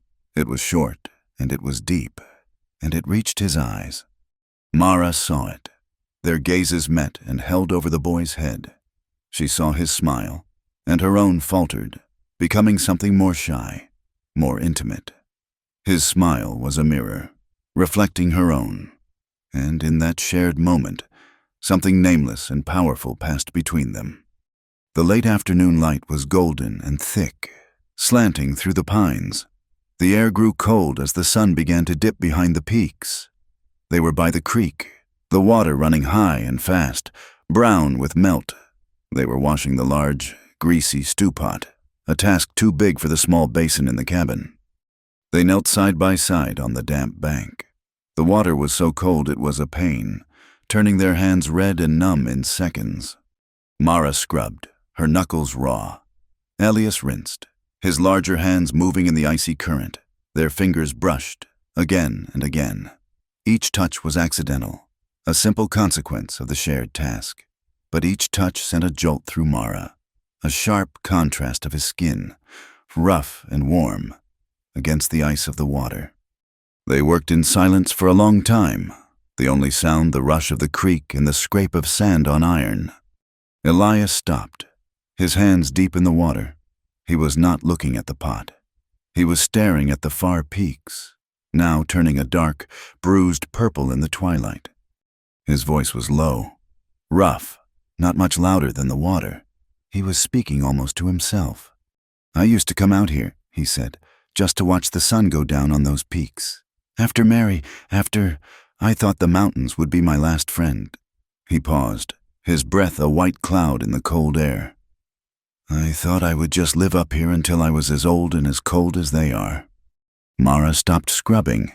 She kept her hands in the pot, her head bowed. She was listening. She heard the years of loneliness in his voice, the grief he had packed down like snow, hard and dense. He turned his head and looked at her. His eyes were dark, the guard railed down. "I thought my heart was frozen solid," he said, "just like the river in winter." Mara finally looked up. She held his gaze. Her own hands were numb, aching with the cold, but she felt a strange, deep warmth spreading through her chest. She had no words. She did not need any. She simply stayed, kneeling beside him in the mud, and saw him. He looked at her for a long moment, then nodded, as if she had answered a question he had not asked. He turned back to the creek and rinsed the pot one last time. "It is clean," he said. He stood and offered her his hand, his good hand, not the one wrapped in the white sling. She placed her cold, wet hand in his. He pulled her to her feet. Her hand was small in his. He did not let go immediately. He held it, his thumb moving almost unconsciously over her cold knuckles, rubbing the warmth back into them. "The cabin is dark," he said, his voice a low rumble. She looked up at the small, dark square of the window on the hill. "Let's go back," he said. I will light the fire. You can make the tea." Mara's heart gave a slow, powerful lurch. It was not a question. It was a statement of fact, a statement of a shared life. He was not saying, "Stay with me." He was saying, "We live here." He was speaking the language of permanence, a language she had never dared to hope for. "Yes," she whispered, "I will make the tea." They walked back up the hill, Elias carrying the heavy pot, Mara walking beside him, the wilted lupine still tucked in her hair. The warning came 2 days later. It was Jetson, the rancher who had nodded to Elias in town. He rode up to the cabin, his face grim. He didn't not dismount. "Ren," he said, nodding to Elias and avoiding Mara's eyes, "I thought you should know. I am on the town council. Dobbins is not letting this go." Elias stood by the woodpile, his axe in his hand. His knuckles were white. "Go on." Jedson spat onto the ground. "He is angry. You made him look like a fool, and he hates losing a profit. He has filed a formal petition. He is demanding a public hearing." A hearing for what Elias's voice was flat. "To determine the legal status of—" He gestured awkwardly at Mara, who was standing in the doorway. He said, "Dobbins is using the law. He is claiming your bill of sale is just a contract for labor. He is claiming your living arrangement is immoral. He is petitioning the council to have her removed from your custody and placed as an indentured servant at the trading post, to pay off her passage fee." "He is trying to take her back," Elias said. It was not a question. "That is right, and he controls most of the council. He is calling for a vote." Elias's jaw worked. He stared at the ground. "When is this hearing?" "Silas is pushing for it." "Next week." Jedson shook his head. "I am sorry. Ren, I will vote against it, but I am just one man. You had best be ready." He tipped his hat and rode away, leaving a heavy, cold silence in his wake. Elias did not move for a long time. Mara watched him from the door, her heart a cold, heavy stone, indentured. A servant, Silas's property. Finally, Elias turned and walked into the cabin. He moved past her, his face a mask of cold, controlled fury. Micah was napping in his cradle. The room was quiet, peaceful. Elias paced from the door to the stove. 3 steps, turn. 3 steps, turn. He was a caged animal. He stopped in front of her. His eyes were dark, like iron. "We will not let this happen," he said. His voice was a flat line. Mara waited, her hands clasped so tightly her nails bit into her palms. "Tomorrow," he said, "we will ride to the preacher's house, the one in the valley. We will be married. By the church. He will not have this power. He will not touch you." This was it, the solution. Safety, a name, a legal standing. She should have been flooded with relief. She should have wept with gratitude. But her heart sank. She looked at him, at this strong, grim man, offering her his name as a shield. He was doing it out of honor. He was doing it to protect his household. He was doing it to defy Silas Dobbins. He was not doing it because he loved her. She was being traded again, from a bill of sale to a marriage certificate. It was still a contract. It was still a solution to a problem. It was not a choice. It was not the silent, warm promise of, "I will light the fire. You make the tea." It was a cold, hard strategy. She wanted to cry out. She wanted to ask him, "But do you want me not as a housekeeper, not as a mother for your son, not as a legal problem? Me, Mara." She said nothing. She could not. She had no right. He was offering her everything, and her heart was breaking because it was not offered in the one way she needed. She swallowed. "As you think best," she whispered. He saw the look on her face. He saw the light in her eyes go out. He had offered her his protection, his name, and she looked as if he had struck her. He did not understand. He was a man of action. He saw a problem. He fixed it. He did not understand this new, complicated pain. He turned away from her, frustrated and confused. His restlessness doubled. He paced the room again, his boot heels striking the floor. His gaze fell on the small shelf above his bed, on the small, crude wooden cross Mary had hung there. It was his last tie to his old life, a symbol of his grief. Then he saw the small cup on the table. In it, the single wilted purple lupine Micah had given her. It was already drooping, its life almost gone. Elias stopped. He looked at the cross. He looked at the flower. He looked at Mara. She was standing by the table, her back to him, her shoulders slumped in a way he had not seen since the day she arrived. He walked to the table. He picked up the dying flower, his rough fingers surprisingly gentle. Mara turned, her eyes wide, watching him. He walked to the shelf. He stood for a long moment, looking at the cross. He was not taking it down. He would never take it down. He reached up, his bandaged arm at his side, and with his good hand, he gently tucked the stem of the purple lupine behind the upper arm of the cross. The pale, wilting flower rested against the dark, worn wood. The past and the present, grief and new life, Mary's faith and Mara's gift. He was not replacing one with the other. He was making room for both. He was telling her, in the only language he had, that she belonged, that she was not a replacement, that she was a new, vital part of his life, a life that included his past, not one that erased it. Mara's hands flew to her mouth, and a sound, half sob, half gasp, escaped her. This was the vow. This was the choice. The moment, so fragile and so powerful, was shattered. A loud, heavy knock pounded on the door. It was not a friendly knock. It was an official one. Elias's face hardened. He strode to the door and pulled it open. The town sheriff, a man named Brody, stood on the step. He was a tall man who usually looked tired. Today, he looked deeply uncomfortable, his hat in his hands. "Wren," he said, his gaze shifting to Mara and then quickly away. "What is it?" Brody Elias's voice was a low growl. The sheriff held out a folded piece of paper. "I am just the messenger. Wren, you know that. I have got to do my job." He pushed the paper into Elias's hand. "It is an official summons from the town council. Silas Dobbins, petitioner. He is demanding a formal hearing on the status of your household and the custody of the woman, Mara Lorne." Elias's hand crumpled the paper. When Brody winced. "Silas is pushing hard. He got the votes. It is this Sunday, in the meeting hall. 3 days." He looked at Mara, his eyes full of a strange pity. "You are both summoned to appear." The meeting hall was just a large, rough, milled box. But on Sunday, it was the center of the world. It was not the small church in the valley.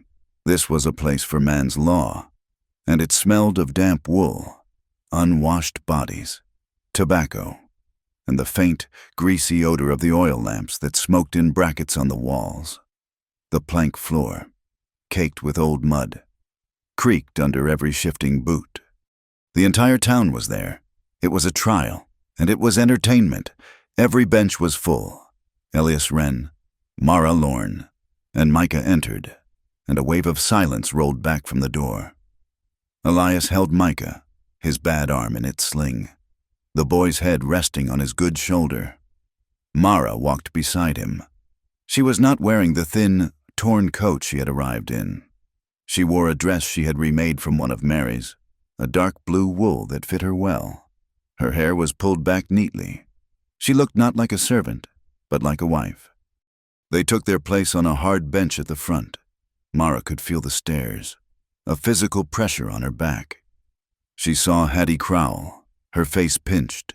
She saw Jedson, who looked at the floor when his eyes met Elias's. She saw the blacksmith, the loafers, the ranchers, and at a table at the front, Silas Dobbins sat, a neat stack of papers in front of him. He looked confident, pleased, like a spider in the center of a new web. Sheriff Brody sat beside him, his expression miserable. Brody stood, his big hands fumbling with his hat. This This meeting of the town council is called to order. He cleared his throat. The matter before us is a petition filed by Mr. Silas Dobbins regarding the household of Elias Wren and the status of the woman, Mara Lorne. He sat down, as if that was all the effort he could muster. Silas Dobbins stood. He smiled, a thin, oily smile that did not touch his eyes. Friends, neighbors, we are a decent community. We are building a life here in the wilderness, and we must be guided by law and by morality. He held up a paper. We all know the irregular circumstances of Mistress Lorne's arrival. She was part of a mail order shipment, merchandise, if you will, with a bill of sale. Mara flinched, but her face remained still. Mr. Wren made a purchase. Silas continued, his voice reasonable, as if he were discussing livestock, a simple, legal transaction. Now, however, Mr. Wren is living with this purchased labor in a manner that defies the bonds of matrimony. He is keeping her in his home, with his child, without benefit of clergy, without paying the legal confirmation fee set by this very council. This is an affront to the decent families of Three Forks. It is an unstable, immoral arrangement. He let the words hang in the smoky air. Therefore, my petition is simple. The law is clear. The $30 fee must be paid. Or the labor contract, the bill of sale, stands. If it stands, she is property. And as she is being held in an immoral state, I petition the council to return the property to the town, to be placed under my guardianship at the trading post, where she can work off her passage fee in a supervised, moral environment. He sat down. The silence was absolute. He had laid his trap, and it was perfect. He had painted Mara as a thing, Elias as a sinner, and himself as the guardian of the town's virtue. Brody looked at the other two council members, Silas's cronies, who nodded in agreement. He looked at Elias. Wren, you have anything to say? Elias slowly unwrapped Micah's arms from his neck and handed the boy to Mara. Micah clutched her dress, his eyes wide. Elias stood. He was a tall man, and he seemed to fill the small room. He looked at Silas, his eyes flat and cold. He had not planned to speak. He had planned to defy them, to stand silent, but he could not. He did not raise his voice. He did not gesture. He just spoke. His voice a low, gravelly rumble that carried to every corner. You are wrong. Dobbins. Silas raised an eyebrow. I made no purchase. Elias said, I paid a debt. Before Silas could counter, a new voice spoke, clear and steady. I was not merchandise. Every head turned. Mara Lorne had stood up. She was holding Micah's hand, but she was not hiding behind the boy. Her face was pale, but her eyes were burning. She was not crying. Her voice was not a plea. It was a statement. She looked at the faces staring at her. Hattie Crowell, Jedson, the blacksmith's wife. I am a person, she said. I came here with nothing, on a stagecoach, wearing a sack on my head because I was ashamed. But I was not merchandise. I am a woman. I keep Mr. Wren's house. I cook his food. I mend his son's clothes. And I love this child. Her voice cracked on the last words, the admission hanging in the air. Micah squeezed her hand. I am not a contract, she said, her voice regaining its strength. I am not a bill of sale. I was given a choice, and I choose to be here. This is my home. She sat down. A wave of murmurs, of shocked whispers, went through the room. This was not the broken, silent sack bride they had laughed at. This was a woman. Elias looked down at her, a look of stunned, fierce pride on his face. He put his hand on her shoulder, a public, possessive, protective gesture. Then he turned back to Silas. His voice was low, and it was final. She is of my household. She is my family. You can call her whatever you want. You can write it on your pieces of paper. But she belongs with me. He looked at the council. If you need a signature, I will sign it. If you need a vow, I will swear it. But no man in this room will call her merchandise again. The room was silent, stunned by the raw power in his words. One of Silas's cronies, a man named Tanner, leaned back in his chair. That is fine talk. Wren, real pretty, but the law is the law. The council set the fee. $30. You pay the fee. She is household. You do not pay. She is labor. Silas smiled. He had them. The moral victory was one thing. The cash was another. Everyone in the room knew Elias Wren did not have $30. Elias stood there, trapped. He had pride. He had strength. He did not have money. His gaze was murderous, but he was silent. Silas Dobbins leaned forward for the kill. Well, Wren. Mara's heart stopped. They were going to lose. They were going to take her. She could feel Micah trembling beside her. Into that terrible, stretched silence, a small, clear voice cried out, "Mama." Micah, who had been watching his father's rigid back and his mother's pale face, could not be silent. He let go of Mara's hand, stumbled forward, and wrapped his small arms around Elias's leg. He looked up at Silas Dobbins, his small face fierce and angry. "Leave my mama alone," he shouted. An explosion of absolute, stunned silence filled the room. It was heavier than any sound. The word, "Mama," echoed off the planks. It was a child's word, a word of absolute, biological, emotional truth. It was a word that vaporized every legal document, every bill of sale, every smug argument Silas Dobbins had ever made. Elias Wren froze, looking down at his son as if he had never seen him. Mara's hands flew to her mouth, a sob escaping her. The town did not move. Then, the first shift, it came from the women.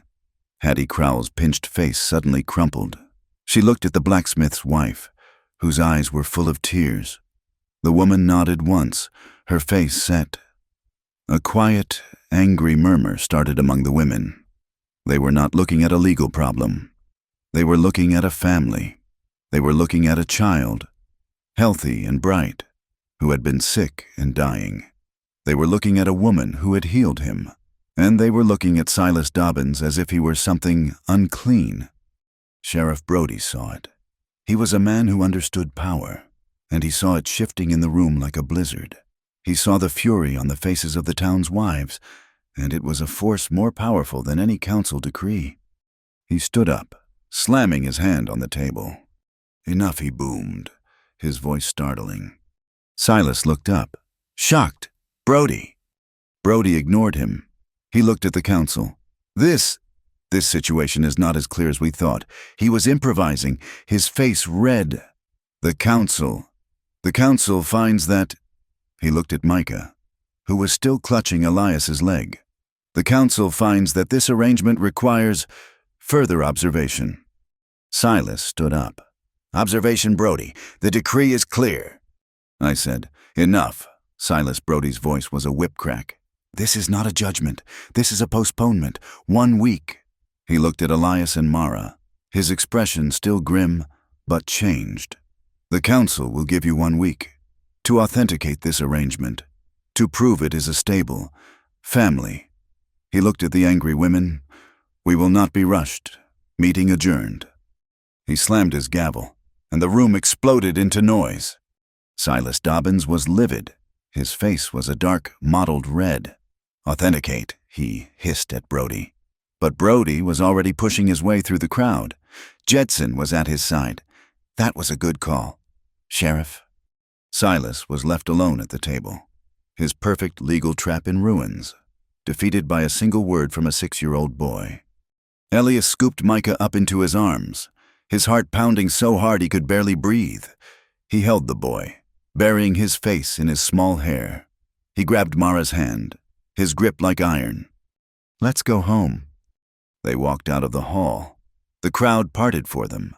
But this time, the faces they saw were different. They were nods. They were small. Shy smiles from the women. They were looks of grudging respect from the men. They got to the buckboard. The air had changed. The false spring was gone. The sky was a low, bruised gray. and a cold. Sharp sleet was beginning to fall. It was a mix of ice and rain, stinging and miserable. Mara shivered, pulling her thin shawl around her. Elias settled Micah onto the seat between them, covering him with a blanket. The sleet turned harder, a sharp tapping on the wagon bed. Elias did not speak. He unbuttoned his heavy wool greatcoat, the one that smelled of pine and smoke, with his good arm. He reached over, grabbed Mara by the shoulder, and pulled her against his side. He was not gentle. It was a rough, possessive, desperate motion. He pulled her so close her head was tucked under his chin, her body pressed against his. Then he wrapped the heavy coat around all three of them, enclosing her and Micah in a dark, warm, private world. They rode out of town like that. One man, one woman, one child, all sheltered under a single coat. The world was ice and wind, but inside their small, shared space, it was warm.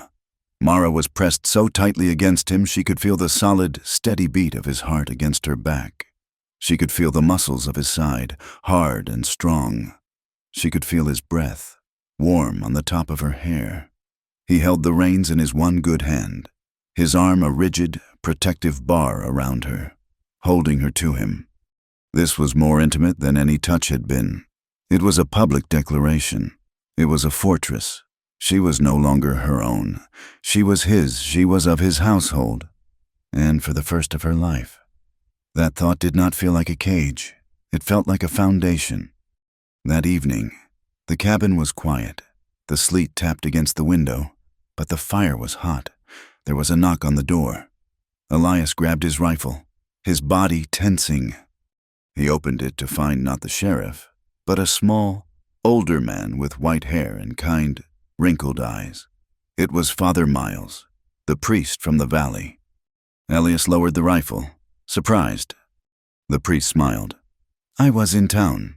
Elias, I heard there was a spirited discussion. May I come in?" Of course. Elias stepped back. Mara stood, her hands twisting in her apron. The priest looked at her, then at Micah, who was asleep in his cradle, and his smile deepened. "Mara," he said, and his voice was gentle, "you have brought life back to this house." He sat at the table when she offered it, and he accepted a cup of hot tea, his hands wrapped around it. He looked at Elias. "Silas Dobbins is a man who thinks God keeps a ledger. He does not understand the human heart." He took a sip of tea.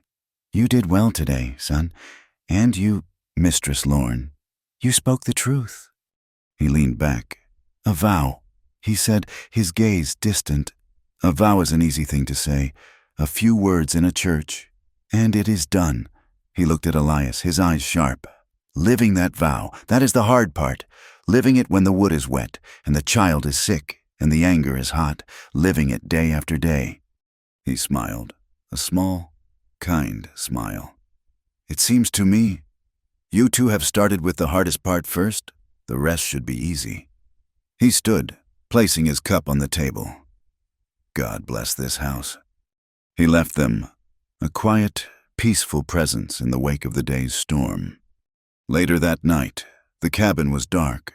Mara was on her pallet, Elias in his chair, the fragile peace of the postponement, and the priest's words had settled over them. They had a week. Mara was just drifting into sleep when a sound tore the night apart. It was a horse, screaming, a high, terrified whinny, followed by the sound of splintering wood. Elias was on his feet before his eyes were fully open, his rifle in his hand. He flung the door open and plunged into the dark. Mara ran to the doorway. The sleet had stopped, but the wind was high. The mare, their only horse, was loose, her eyes white in the moonlight, rearing and plunging in the yard. The gate to the lean-to had been torn from its hinges.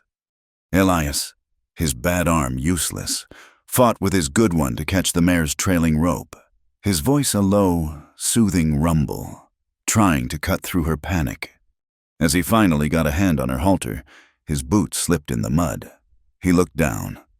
There were footprints, large and clumsy.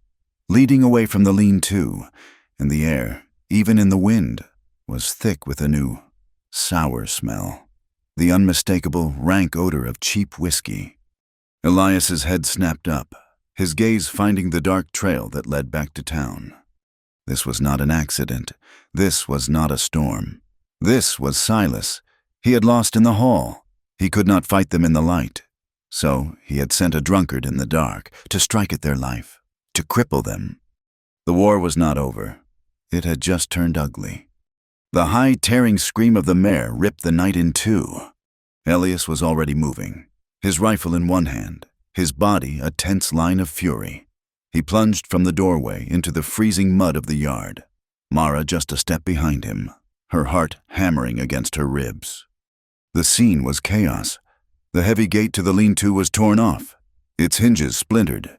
The mare, their only horse, was plunging and rearing in the center of the yard, her eyes white with terror.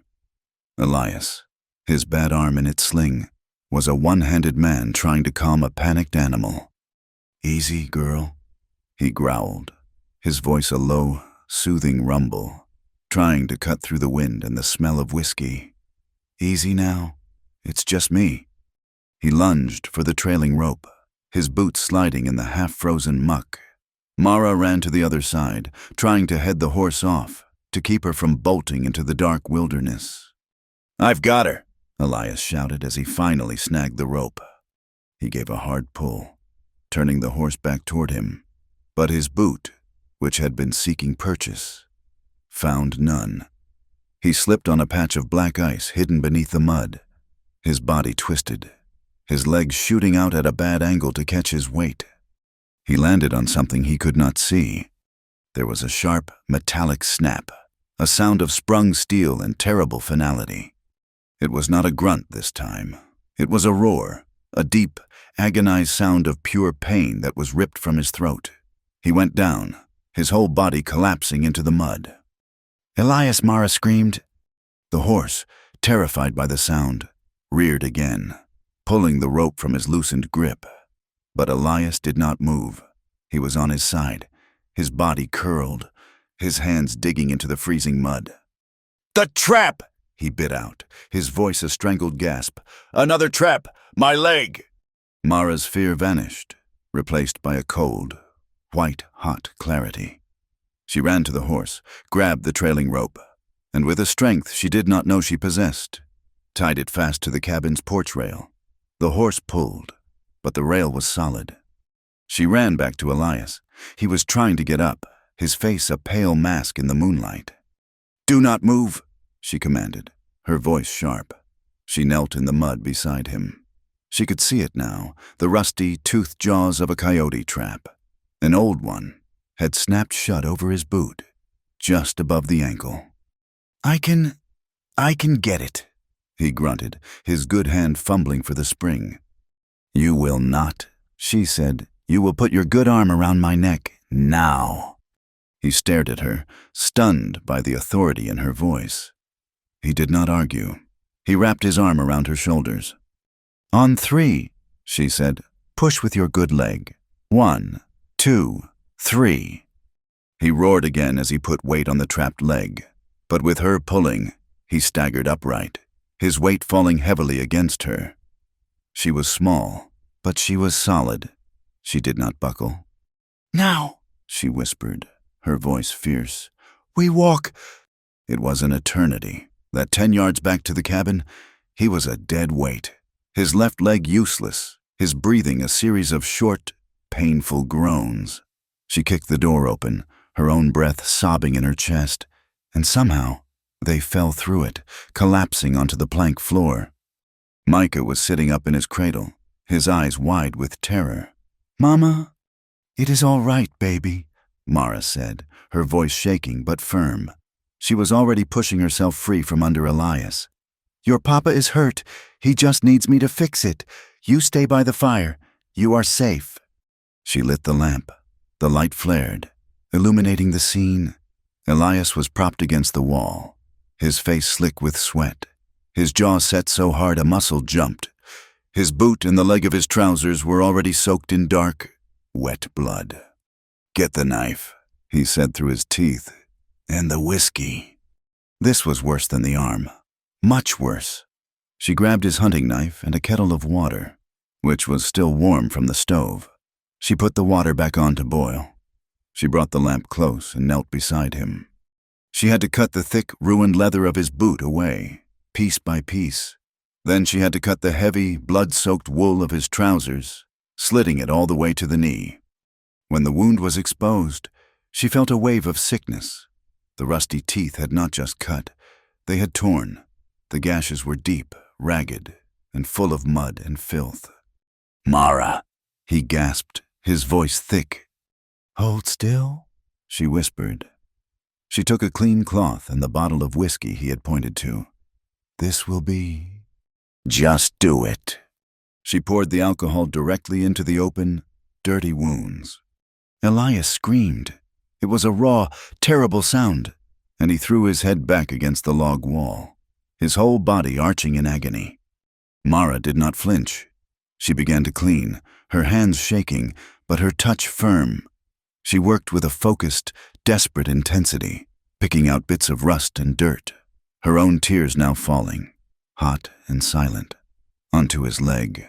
She was crying, not from fear of the blood, but from a rage so profound it choked her. "He did this," she whispered, her voice a low, shaking hiss. That animal. He did this to you?" Elias opened his eyes. The pain had faded to a dull, pounding roar. He was watching her, his vision blurry. He saw her tears. He saw the fury on her face. "It is—" "All right, Mara," he grunted, his voice weak. "No." She looked up, her face inches from his, her eyes blazing in the lamplight. "It is not all right." Her voice was no longer a whisper. It was a raw, torn sound. "I am not afraid of the storm, Elias. I am not afraid of that man. I am not afraid of anything out there." She struck her own chest with a bloody hand, leaving a dark red smear on her dress. "I am afraid of this, of losing this, of them taking you, of them—" Her voice broke, a sob catching in her throat. "I am only afraid of being sent back. I will not go back. I will not—" She bent her head, her shoulders shaking. "I want to stay here," she whispered, the admission torn from the deepest part of her. "I want to stay here, for you." The confession hung in the small, lamp-lit cabin, silencing the sound of the wind. Elias stared at her, the pain in his leg forgotten, eclipsed by a different, sharper ache in his chest. He reached up, his good right hand, and cupped her jaw. His thumb, calloused and rough, brushed away a tear. She froze, her eyes wide, looking at him. "Mara," he said, his voice hoarse with pain and an emotion he could not name. "I have been alone, for so long. I thought that was my life." He drew a ragged breath. "The moment you stood in that trading post, the moment you took that sack off your head, I knew." "Knew what?" she whispered. "I knew I was not free," he said. She looked confused, her heart sinking. "I was not free," he repeated, his voice gaining strength, "because I had already chosen. I chose, right then, to be with you. My freedom was just a cold room, Mara. It was just loneliness. You are—" He could not find the words, so he pulled her, gently. He drew her face toward his. He was giving her time to pull away. He was giving her the choice he had never been given. She did not pull away. She leaned into his hand. She met him. His lips touched hers. It was not a kiss of passion. It was a kiss of desperation, of discovery. It was gentle, and it was trembling. It tasted of salt from her tears, and whiskey, and the metallic tang of fear. It was a question, and an answer, and a vow, all in one. It was a rough, chapped, hesitant first breath of a new life. She put her bloody hand on his chest, over his heart, and she kissed him back. The cabin was silent. The fire was just small, glowing coals. The wind moaned outside the closed, dark window. They broke apart, but did not move away. They stayed, inches from each other, their foreheads almost touching, their breath mingling. Their eyes were open, locked, saying everything their mouths could not. "Help me," he whispered, his voice thick. "Help me to the bed." This was the new boundary. The bed, his bed, Mary's bed. She did not hesitate. She stood and helped him up. He put his good arm over her shoulder, and together, they limped the few feet to the bed. He fell back against the mattress, his face pale, his eyes closing for a moment in relief and pain. He was on one side. The bed was large, but it was his space. Mara stood beside it, her hands twisted in her apron, her body trembling with the aftershock of the kiss, the fear, the fight. She did not know what to do. Elias opened his eyes. He looked at her. He did not command. He did not demand. He simply held out his good hand, his palm up. An invitation, a plea. She took it. Her small, blood-stained hand was swallowed in his large, rough one. She sat on the edge of the bed. He did not let go. He held her hand as if he were a drowning man. She sat there, a guardian, a partner, as the fire burned low and the night finally, truly sealed them in together. When Mara woke, it was to a pale, gray dawn. Her neck was stiff. She had fallen asleep sitting up, her head resting on the edge of the bed, her hand still clasped in Elias's. He was asleep, his breathing deep and even, but his face was pale, his brow furrowed in pain. She slipped her hand free. She was stiff, cold, and her dress was stained with mud and his blood. She moved to the fire, her mind slowly coming back into focus. The kiss, the confession, and the attack. She went to the door and pulled it open. The yard was a disaster. The broken gate, the deep, churned mud, the dark, ugly footprints, smeared with mud and ice, leading away from the lean-to, and the faint, lingering sour smell of whiskey. Elias limped out behind her, his face a gray mask of stone. He was using a broken axe handle as a crutch. He leaned against the doorframe, his gaze taking in the scene. Mara looked at him. He was trying to lame her, or kill her. "No," Elias said, his voice a low, cold growl. He was not looking at the horse, who was shivering in the lean-to. He was looking at the broken hinge in his hand. "He was not trying to kill her," he said. "He was trying to make me look like I cannot care for my own. He's trying to make me look irresponsible." Mara's blood ran cold. She understood. "This is his proof," Elias continued, his voice void of all emotion. "This is what he will show the council, the evidence that my household is not stable, the mountain man who cannot even keep his own horse penned, the immoral household that is too broken to be safe for a child." He saw the trap. It was not the one on his leg. It was the one Silas had set for the council. His first instinct, his mountain instinct, was violence. It was a hot, surging wave that made his good hand clench. He wanted his rifle. He wanted to ride into town, find the drunken fool who had done this, and then find Silas. "Elias," Mara said, her voice quiet. She had seen the look on his face. "Do not—" He turned to her, his eyes wild. "That is what he wants," she said, her voice clear and strong, cutting through his rage. "He wants you to be the wild man, the animal. He wants you to prove him right.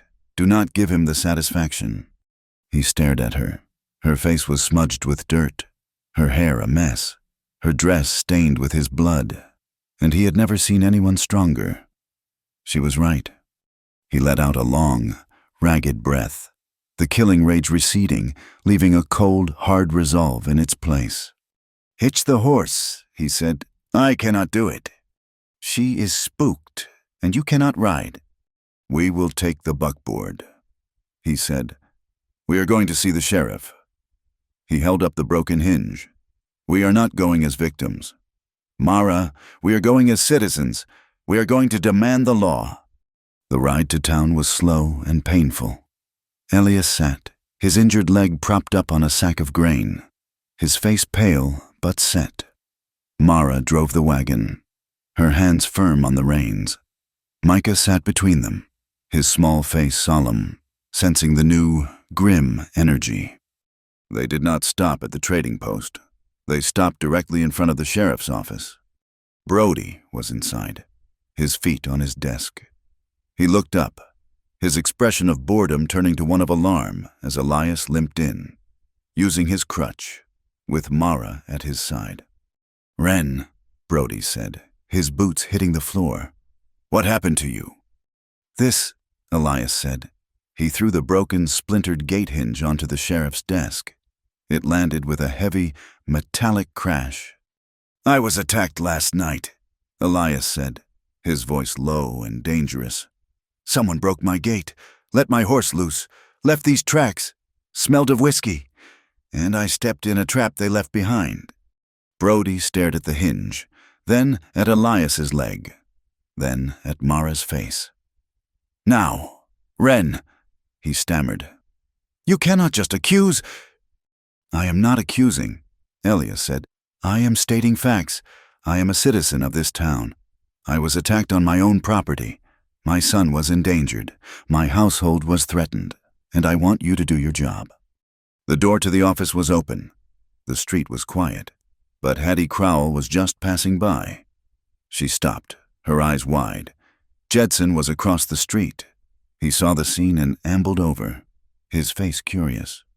"What is all this, Brody?" Jedson asked, leaning in the doorway. "Wren is making claims," Brody said, his face slick with sweat. "He is not making claims," Mara said, her voice clear and carrying. "We are reporting a crime. Someone tried to lame our horse. Someone trespassed. Someone set a trap." Hattie Crowell pushed past Jedson. She had been in the hall. She had seen Micah cry, "Mama." She looked at Elias's bandaged leg, clearly a fresh and terrible wound. She looked at Mara's blood-stained dress, her face, usually pinched with gossip, turned dark with anger. "Sheriff Brody," Hattie said, her voice sharp as a needle. "This has gone too far. That is a wicked thing to do. That family was given a week by you, a week, and now someone is trying to break them." She looked at Jedson. "This is not law. This is just mean." Jedson nodded, his arms crossed, his gaze hard on the sheriff. "She is right. Brody, this is not about fees anymore. This stinks. It stinks of Silas Dobbins. You know that drunk, Sam, who does his dirty work. You need to go talk to him." Brody looked from Hattie's angry face to Jedson's cold one. The mama effect was real. The town was not on Silas's side. Not on this. He was trapped. "All right," he sighed, standing up and grabbing his hat. "All right, Wren, I will look into it. I will go ask Sam some questions." It was not a promise of justice, but it was a start.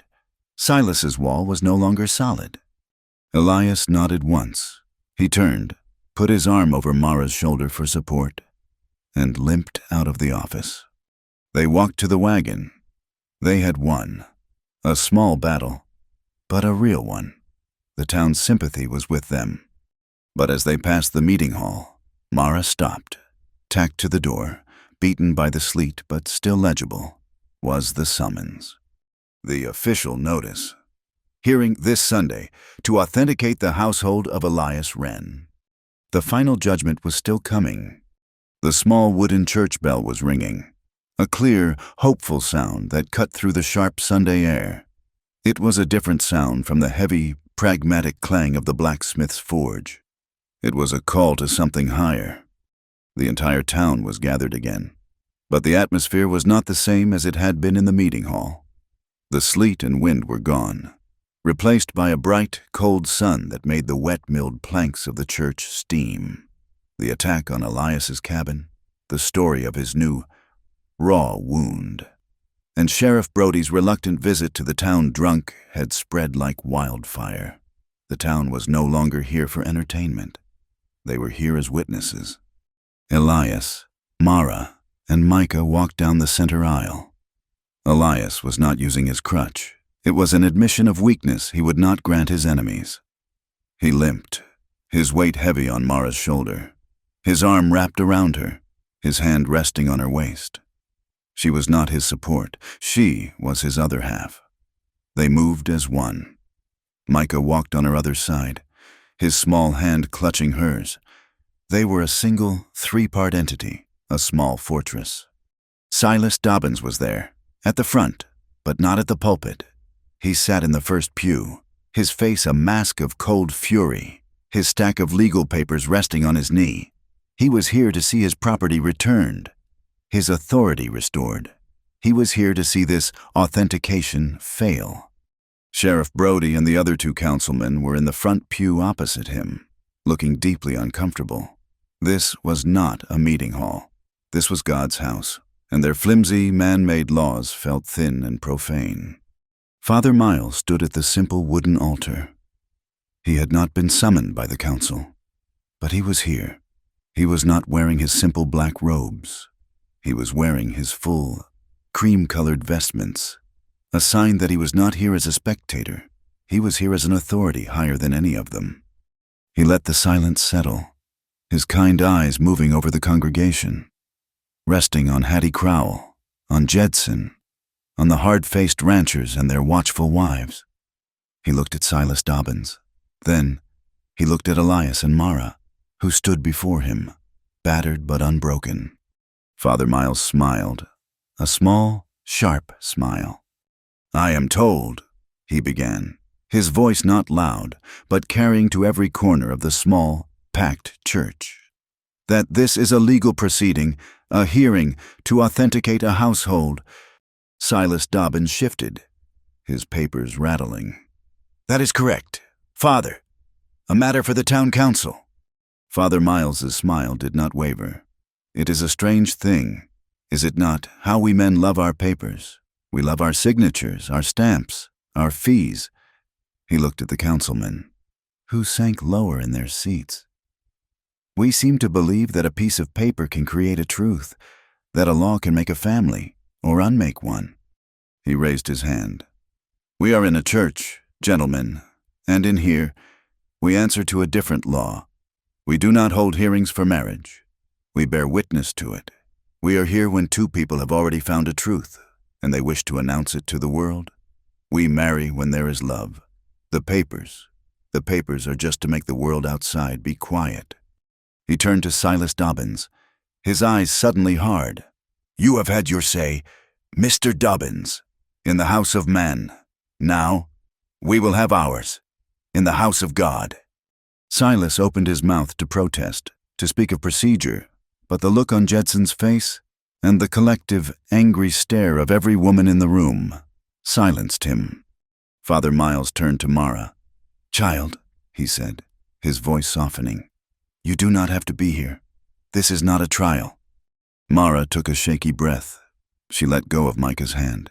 She took one step forward. Elias's hand, which had been on her waist, slipped, and he stood alone, his weight on his good leg, his gaze fixed on her. She did not look at the priest. She did not look at Elias.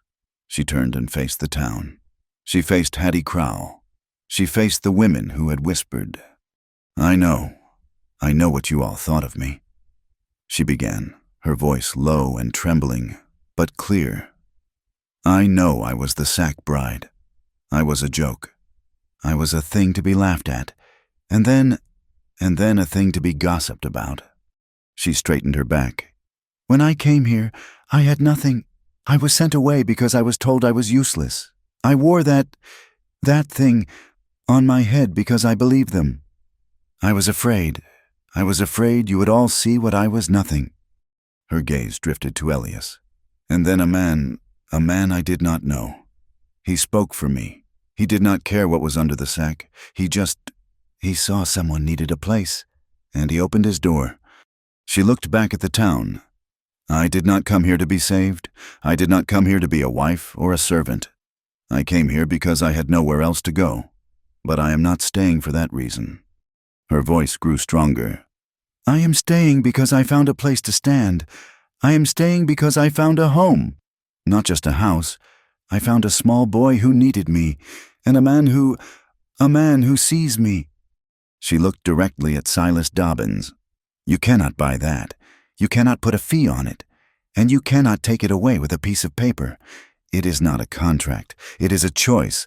My choice. I am not merchandise. I am not property. I am home." She finished, her chest heaving, her hands clasped in front of her. A sound, sharp and singular, cracked the silence. Hattie Crowell, her face wet with tears, was clapping.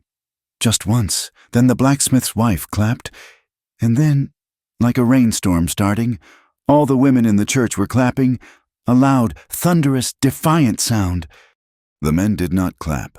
They watched, their faces grim and set. Jedson stood up. He looked at Sheriff Brody. "Well, Sheriff," Jedson said, his voice loud, "that sounds like a household to me. That sounds authenticated." Brody, seeing the tide not just turned but become a flood, scrambled to his feet. "I agree. The council finds this household to be legal and proper and blessed." "No!" Silas Dobbins leaped to his feet, his face purple, his papers scattering on the floor. "This is not legal. You cannot do this. What about the fee? What about the bill of sale he bought her?" It was a purchase. It was his last, desperate, fatal mistake. The clapping stopped. The church went dead silent. Every eye turned to Silas. Father Miles turned. He looked at Silas, his kind face now a mask of cold, righteous judgment. "Mr. Dobbins," the priest said, his voice like the crack of ice. "There is only one man in this church who continues to speak of buying and selling human beings. There is only one man here who sees a woman as merchandise, a child as an inconvenience, and a family as a contract." He pointed a long, steady finger at Silas. "He who calls love merchandise, Mr. Dobbins, has sold his own soul cheap. Sit down and be silent in God's house." Silas Dobbins staggered back, as if he had been physically struck. He looked at the faces of his neighbors. He saw no support. He saw no allies. He saw only contempt. He crumpled into the pew. His power, his authority, his very place in the town, evaporated in that one holy instant. Father Miles turned back to Elias and Mara, his face softening. He smiled. "Now," he said, "this is usually the part where we ask for the rings." Mara and Elias looked at each other. Their shared poverty, their lack of preparation, hung in the air. They had nothing. Micah, who had been watching this all with wide, confused eyes, suddenly understood. This was good. His mama and papa were together. The man at the front was not angry anymore. He tugged on Mara's dress. "Mama!" She looked down, her eyes full of tears. He was holding his most prized possession. It was a small, tattered square of rabbit fur, the edge bound with a bit of yarn. It was what he slept with, what he held when he was sick. It was his comfort, his anchor. He held it up to her. "For you, Mama," he whispered. Mara let out a sob. She knelt and buried her face in his hair. Elias stepped forward, his body aching, his heart full to bursting. He knelt beside them, wincing at the pain in his leg, and put his good arm around them both. He looked at Father Miles. "We have this," he said, his voice thick. Father Miles beamed. "We do, indeed. A symbol of a family, already woven, a circle of warmth, with a child at its very center." He looked at Elias. "Elias Wren, will you take this woman, Mara, as your wife? Will you stand with her, see her, and keep her warm in all the seasons of your life?" Elias never took his eyes off Mara. His voice was a low, rough vow, meant for her alone, but the whole world heard it. "I will," he said. "I will keep you warm through the winter, and I will keep you shaded in the summer. I will look at you. Mara, I will see you clear every morning. I choose to stand with you. I choose you." The priest turned to Mara. And you, Mara Lorne, will you take this man, Elias, as your husband? Will you stand with him, see him, and build a life at his side? Mara's tears were flowing freely, but she was smiling. She looked at the battered, strong, beautiful man in front of her. I have already chosen, she whispered. Yes, I will. Then, Father Miles said, his voice booming, by the grace of God, and with this town as your witness, I pronounce you family, man and wife. They left the church, not as three separate, wounded people, but as a single unit. The townspeople crowded around, not with whispers, but with words of congratulations. Hattie Crowell pushed a small bag of sugar into Mara's hand. For the celebration? She stammered. Jedson clapped Elias on his good shoulder. Well done. Wren, well done. The ride home was quiet. The tension that had lived in the wagon for weeks, the terrible, unspoken questions, it was all gone. Micah, exhausted, fell asleep between them, his head in Mara's lap. Elias, driving with his good hand, reached over and took hers. He did not just brush it. He threaded his fingers through hers, a firm, solid, possessive grip. Their hands rested on the seat between them, clasped tightly. Their world had been reduced to this single point of contact. They reached the cabin. The late afternoon sun was strong, and from the eaves, the melting snow was no longer a drip. It was a steady, musical trickle. The creek, which had been silent under ice, was now a rushing, living sound. The river was speaking. Elias carried Micah inside and laid him gently in his cradle. The boy was safe. Mara stood in the center of the room. Their room. She looked at the stove, the table, the bed. It was all the same, but it was all new. Elias bolted the door. The sound was not a sound of defense. It was a sound of privacy. He turned to her. He was limping, his leg a fiery agony. He was exhausted, but his eyes were clear, and they were full of a light she had never seen. He did not speak. He held out his good hand. She walked to him and placed her hand in his. He pulled her, gently, against him. His bad arm, still in its sling, rested awkwardly between them, but his good arm went around her waist, pulling her flush against his body. She could feel his strength, his warmth, his solidity. She put her hands on his shoulders, her fingers tracing the hard line of his collar. The fire in the stove crackled. Outside, the world was melting. He did not kiss her. Not yet. He just held her, and he began to move. A slow, shuffling, clumsy waltz. His boot heels and her shoes made a soft, scraping rhythm on the plank floor. He winced with every step, the pain in his legs sharp, but he did not stop. He was leaning on her, and she was leaning on him. She rested her head against his shoulder, her eyes closing. She could feel his heart, beating strong and steady against her. She could feel his warm breath in her hair. This was their celebration. Not a party, not a feast, just this two bodies, moving as one, in the small, warm, quiet room they had fought for. He dipped his head, his lips brushing the shell of her ear, her breath hitched. The camera, if there was one, would have pulled back then. It would have moved past them, past the dancing fire, and rested on the cabin door, now firmly closed against the night, a barrier behind which a new life, a new intimacy, was finally and truly beginning. In town, the saloon was loud, but there was an empty chair at the main table. Silas Dobbins sat at the end of the bar, a full bottle of whiskey in front of him, and an empty glass. The blacksmith, the ranchers, the men who had once laughed at his jokes and sought his favor, were playing cards at a table, their backs to him. He was not a monster. He was not a villain. He was just a man who had made the mistake of thinking people were numbers. And now he was alone, a man with a ledger, a cold stove, and no one to share his fire. The morning after. The light in the cabin was different. Mara woke slowly, not to the chill of the floor, but to a deep, pervasive warmth. She was in the bed, his bed, their bed, the night before, after the dance by the fire, after the long, quiet looks and the exhausted, pained leaning. He had not pointed to her pallet. He had simply pulled back the covers on the bed, his face pale with pain but his eyes resolute. He had taken the side by the wall. She had taken the side by the room, and they had slept. A profound, exhausted, and chaste sleep.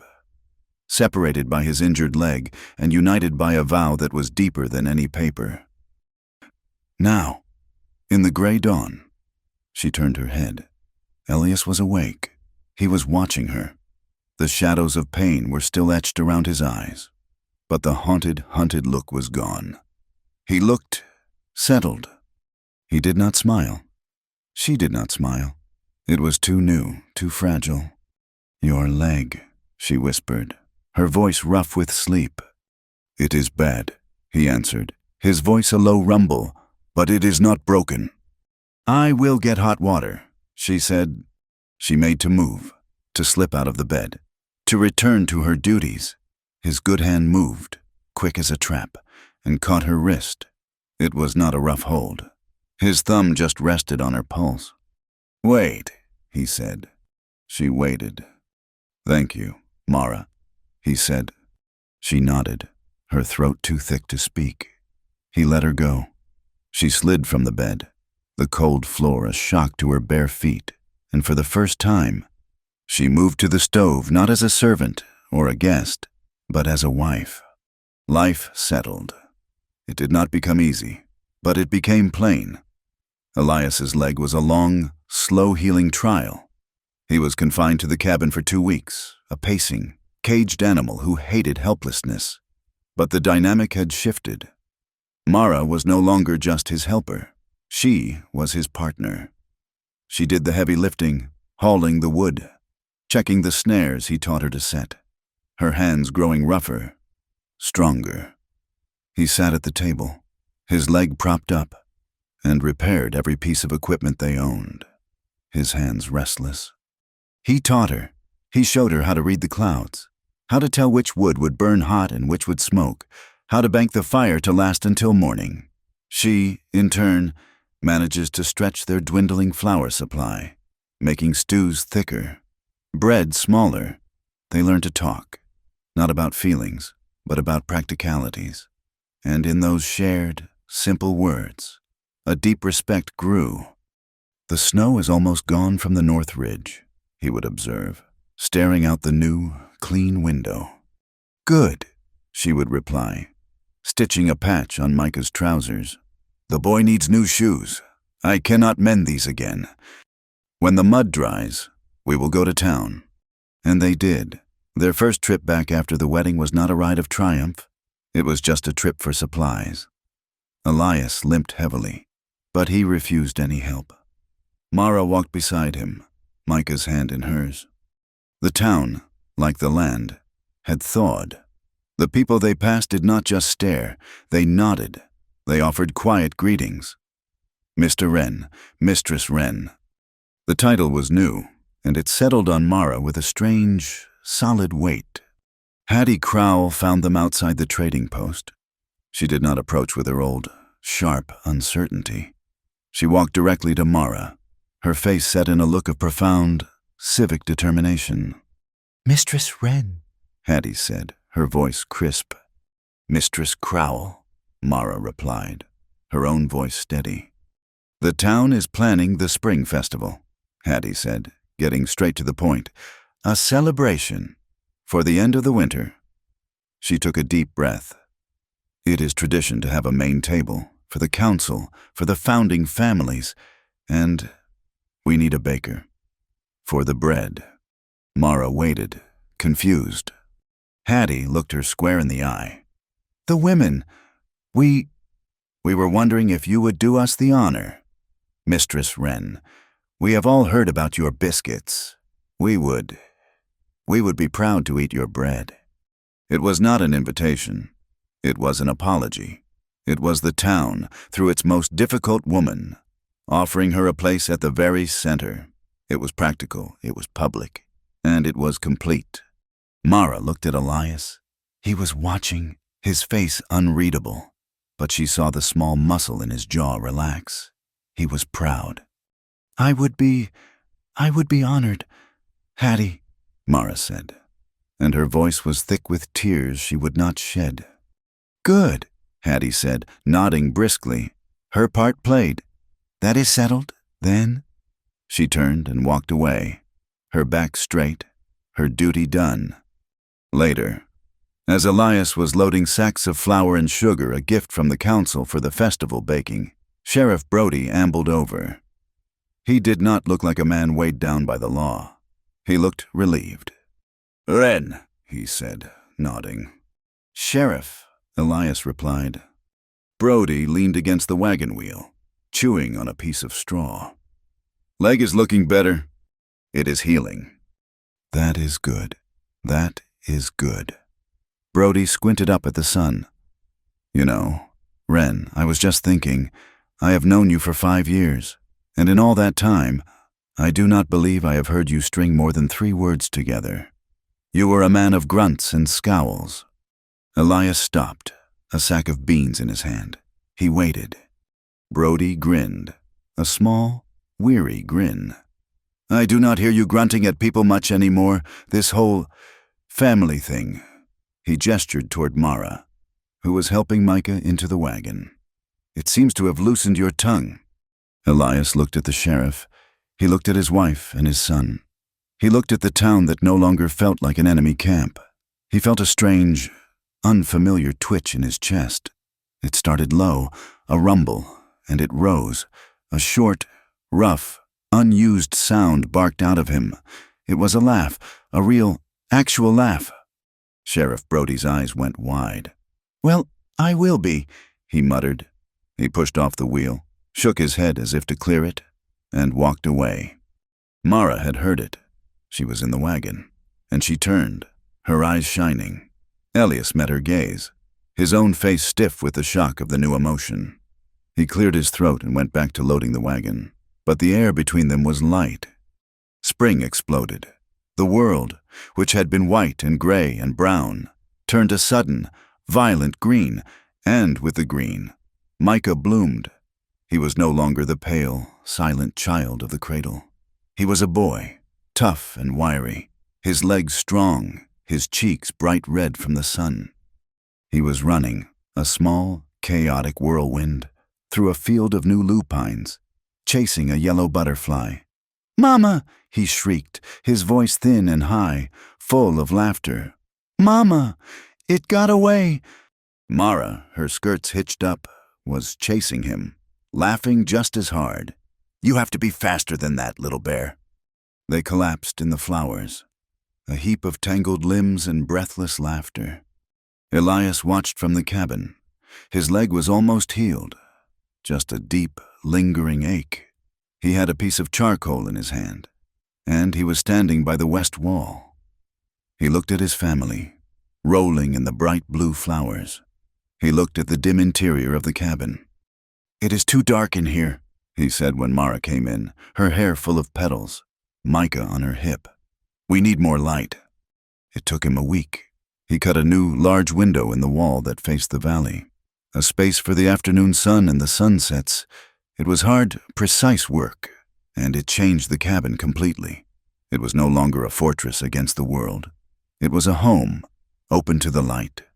And Mara, with the leftover sugar Hattie had given her and a small bit of credit from the new post owner, bought cloth. She did not buy a practical brown or gray. She bought a deep, hopeful blue, the color of the lupine. She sat by the new window, the bars of golden sun falling on her hands, and she sewed curtains. The house, once a dark shelter of grief, was now a place of light and color. One afternoon, Mara went to the small root cellar under the floorboards to bring up the last of the winter potatoes. They were sprouting, soft and pale. We need to move these to the lean-to, she said. They need air. She looked around. We need a sack.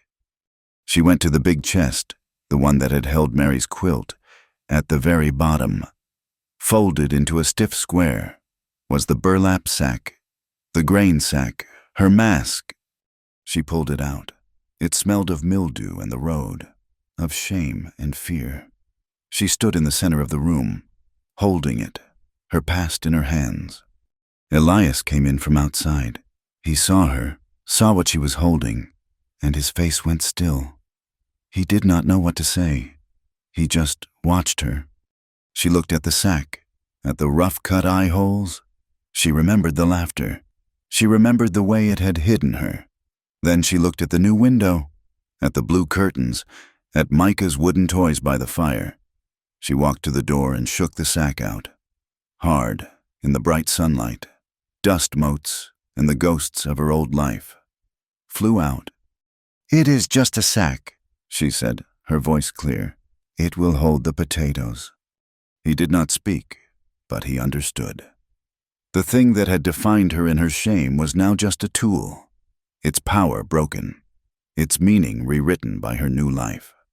A few days later, Elias was standing on the porch, his hat in his hands, looking up at the small ridge behind the cabin. "The ground is soft enough now," he said, almost to himself. "I am going up, to tidy Mary's grave. The winter was hard on it." Mara looked up from the bread she was kneading. "I will get your coat." "No," he said, his voice quiet.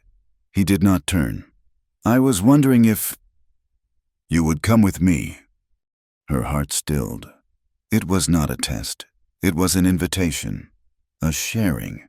"Yes," she said, wiping her hands on her apron.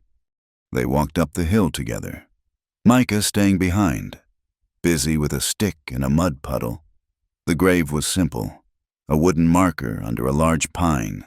The name Mary Wren was carved deep. The winter had been hard. The marker was tilted, the small stones scattered. Elias knelt. He set the marker straight, tamping the earth around it with his bare hands. He gathered the stones, rebuilding the small, neat border. He pulled the winter weeds, his movement slow and respectful. Mara stood back, a dozen paces, her hands clasped in front of her. She did not intrude. She did not offer to help. This was his past, his grief. She was just a witness, a silent presence of support. He was quiet for a long time, kneeling by the grave. Mara could not hear what he whispered. Finally, he stood and brushed the dirt from his knees. He did not look at Mara. He looked at the valley. "She was a good woman," he said, his voice low. She would have liked. Seeing Micah so healthy, she would have been proud of him. He turned and walked back to Mara. He did not say, "Thank you for coming." He did not say, "This is my past." He just held out his hand. She took it. They walked down the hill together, the past and the present hand in hand. The news about Silas Dobbins came a week later, not as a storm, but as a piece of town gossip from Jedson. Silas had sold the trading post, the saloon, and all his interests. He had taken his money and gone north, following a rumor of a gold strike. "The town feels lighter," Jedson had said, and that was that. There was no revenge, no final confrontation, just an absence. The community, faced with a quiet, patient goodness, had simply adjusted, corrected its own balance, and the thing that was rotten had been pushed out. Justice was not a bolt of lightning. It was the slow, steady pressure of the spring thaw. Life was not a story. It was a rhythm. It was the rhythm of early summer, the air soft and warm. The river no longer a frozen threat, but a wide, gentle, talkative friend. Elias, his limp almost gone, was on the bank. He had a small willow pole, and he was showing Micah how to bait a hook. "You have to be patient," Elias rumbles, his hand on his son's small shoulder. "You wait, you feel the river, you watch." Micah was a statue of concentration, his small face screwed up, his tongue sticking out. Mara watched them from a blanket under a large cottonwood. A basket with bread, cheese, and a jar of cool water sat beside her. She watched the two dark heads, one large, one small, bent together in the morning sun. This, she thought, was the definition of peace. It was not a grand thing. It was this, simple, earned. That night, the heat did not break. The air was thick, still, and charged with the metallic tang of a coming storm. Micah was fast asleep in his cradle, now moved to the coolest corner of the room. Mara and Elias sat on the porch, the cabin too hot to bear. A low rumble of thunder broke the silence. And then it came. Not a cold sleet, but a sudden, violent, wonderful summer downpour. The rain hit the dry, dusty yard with a sound like a drum roll, and the smell that rose up of hot dust and ozone and wet pine was sharp and clean. The air cooled in an instant. Mara ran to the edge of the porch, her face turned up to the sky, her hands out. The spray was cool on her hot skin. She laughed, a free, open sound of pure, physical relief. "Elias, it is wonderful." Elias, leaning against the doorframe, watched her. He watched the way the damp air made her hair curl around her face. He watched the genuine, unguarded joy in her. The wind shifted, driving the rain sideways, blowing it in a fine, cool mist all over the porch, soaking their thin shirts. "We should go in," Mara said, still laughing, wiping her wet hair from her face. "No," Elias said, his voice low. He stood up. He did not get his coat. He walked to her, into the spray. He put his hands on her waist.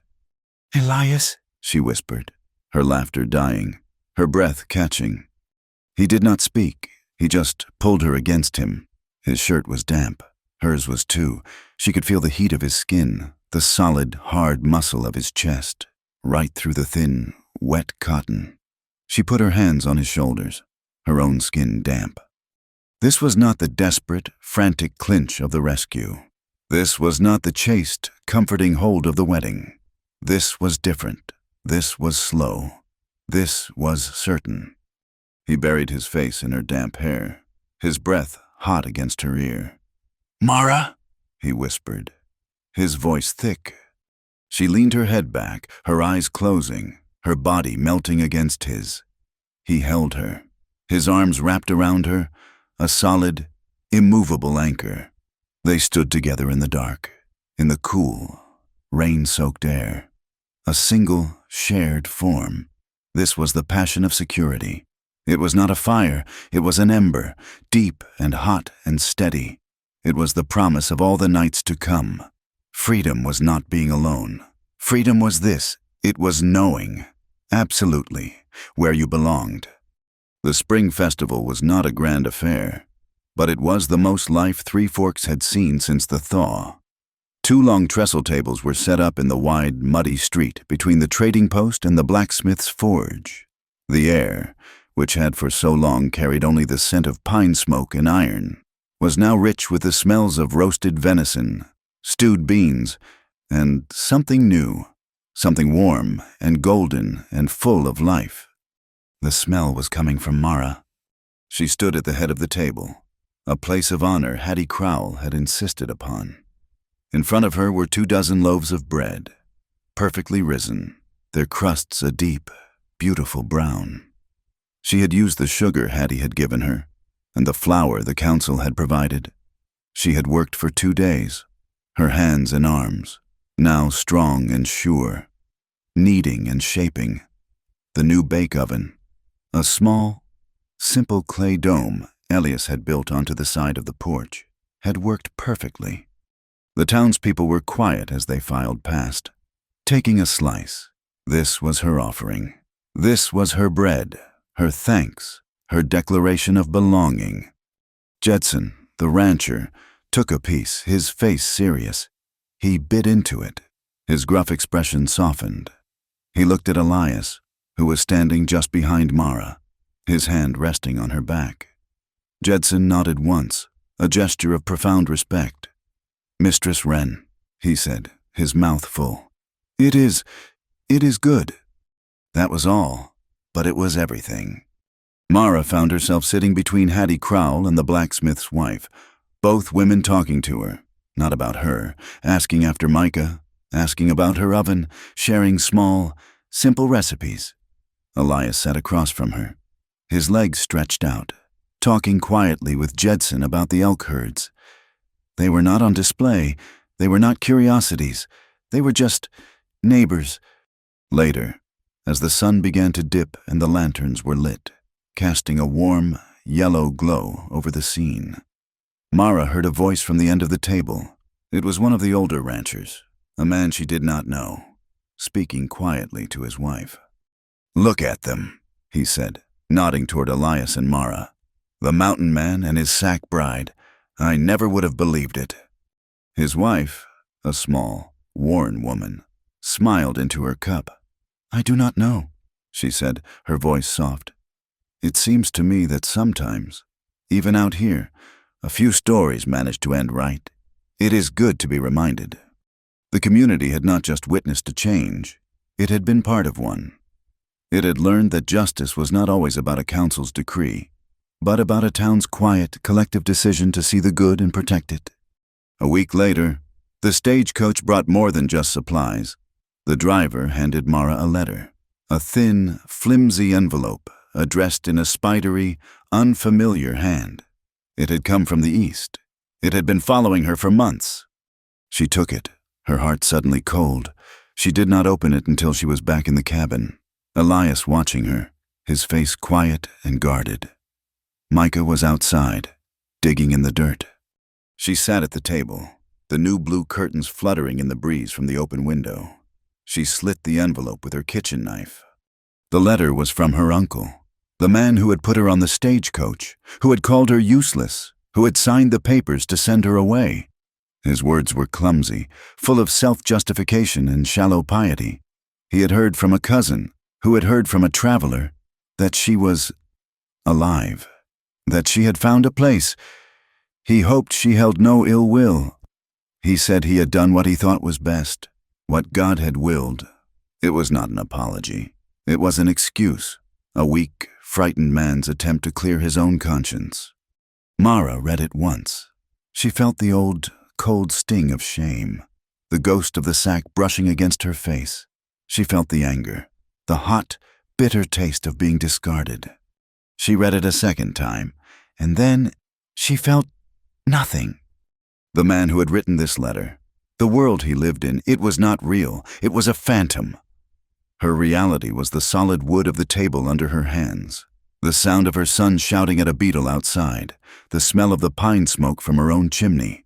It was the weight of Elias's gaze, steady and protective.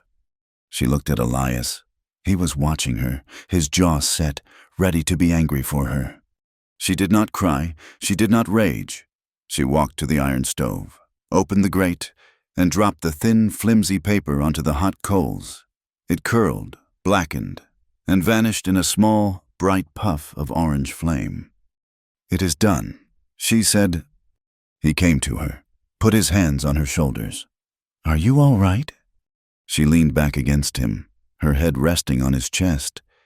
"He is just a hungry ghost. Elias, he has no power here." She was not forgiving her uncle for his sake. She was releasing herself, letting the last cold chain of her old life break and fall away. On Sunday, they walked to the valley, the three of them. The small church was not full, just the usual half-dozen families. It was peaceful. Father Miles's sermon was short, practical, and aimed directly at the hearts of people who lived hard lives. He did not speak of sin or damnation. He spoke of firewood. "You all know," he said, his voice the gentle rumble of a kind grandfather, "that you cannot get through a winter on your own. You need a full wood pile. You need a tight roof. You need a warm fire."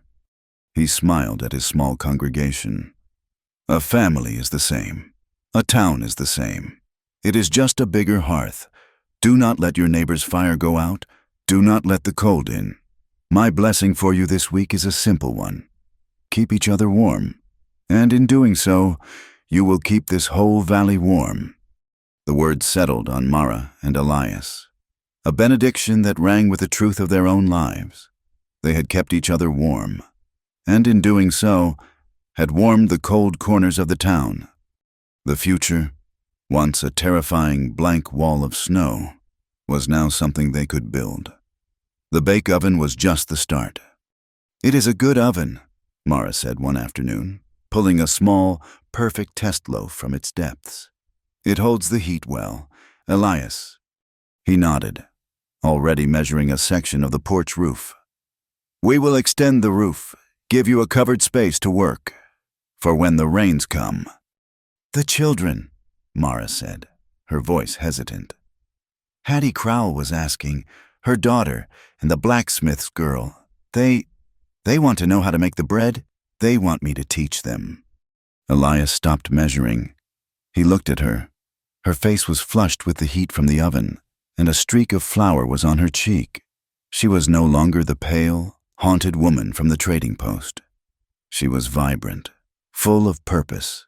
His home, once a silent refuge of grief, was becoming a center, a place of warmth and life and good bread. "Then you will teach them," he said, his voice full of a simple, quiet pride. "We will need another bench." The cabin was a living thing.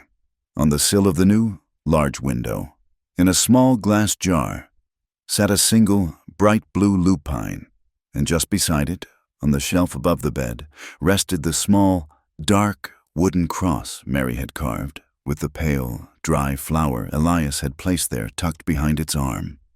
The past and the present, the grief and the new love, they were not fighting, they were not competing. They sat side by side, in the same patch of afternoon sun, telling the same story, that a house was big enough for all of it, that a heart was, too. Micah, who now spent his days in a blur of happy, dirty exploration, had a new passion. He had a piece of charcoal and a stack of spoiled paper from the trading post's new owner. He was drawing. He brought his latest creation to them one evening, his face a mask of solemn pride. "I made it," he announced. Elias took the paper. He and Mara looked at it, their heads close together. It was a picture of the cabin. It was drawn with a child's wonderful, wobbly logic. The chimney was crooked, the smoke a big black scribble, and in front of the door, there were 3 figures. A very tall man, a woman with big, bright blue scribbles on her dress, and a small child between them. All 3 were holding hands. But it was the detail in the corner that made Mara's breath catch. In the bottom left, separate from the house, there was a drawing of a lumpy, brown object. It was a sack, but it was not the empty, terrifying thing she had worn. Micah, with his simple, profound wisdom, had drawn small, lumpy circles all around it. "What is that, little bear?" Elias asked, his voice thick. "Potatoes," Micah said, as if it were the most obvious thing in the world. "It is the potato sack, for our food." He had seen it. He had understood. The thing of shame had been redeemed. It was no longer a mask. It was a basket, a tool, a symbol of their new, full life. Mara pulled him into her arms, burying her face in his hair, her heart too full to speak. The seasons turned. The bright, high green of summer gave way to the sharp, golden light of autumn. The nights grew cold, the air crisp, filled with the sound of insects and the distant, lonely call of geese heading south. Micah was asleep inside, buried under a pile of quilts. The fire was banked low, a steady, pulsing glow. On the porch, Elias and Mara sat, shoulder to shoulder, on the new bench he had built.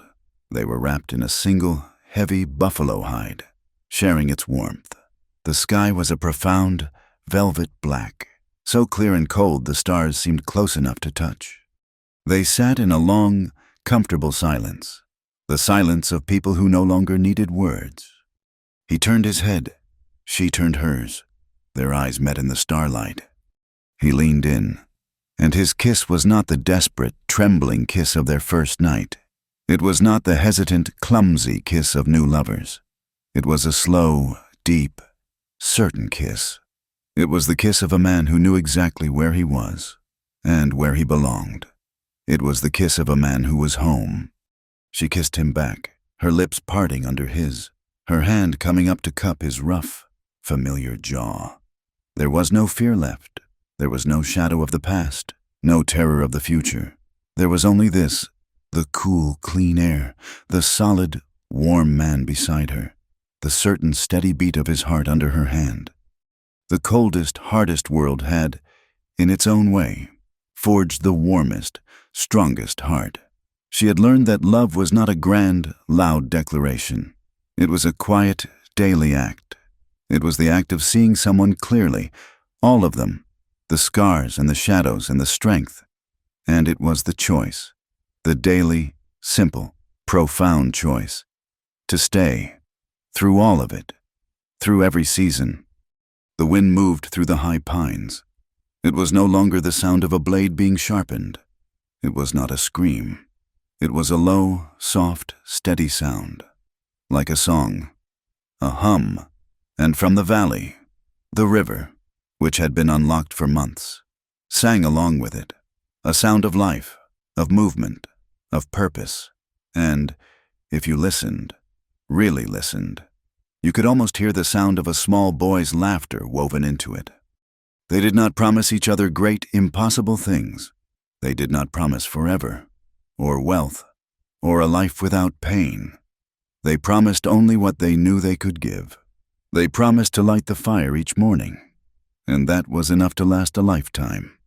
Thank you so much for listening to our story. We would love to connect with you, so please comment below with where you are listening from. And do not forget to subscribe to our channel Wild West Night, like the video, and press the hype button to help more people discover this story.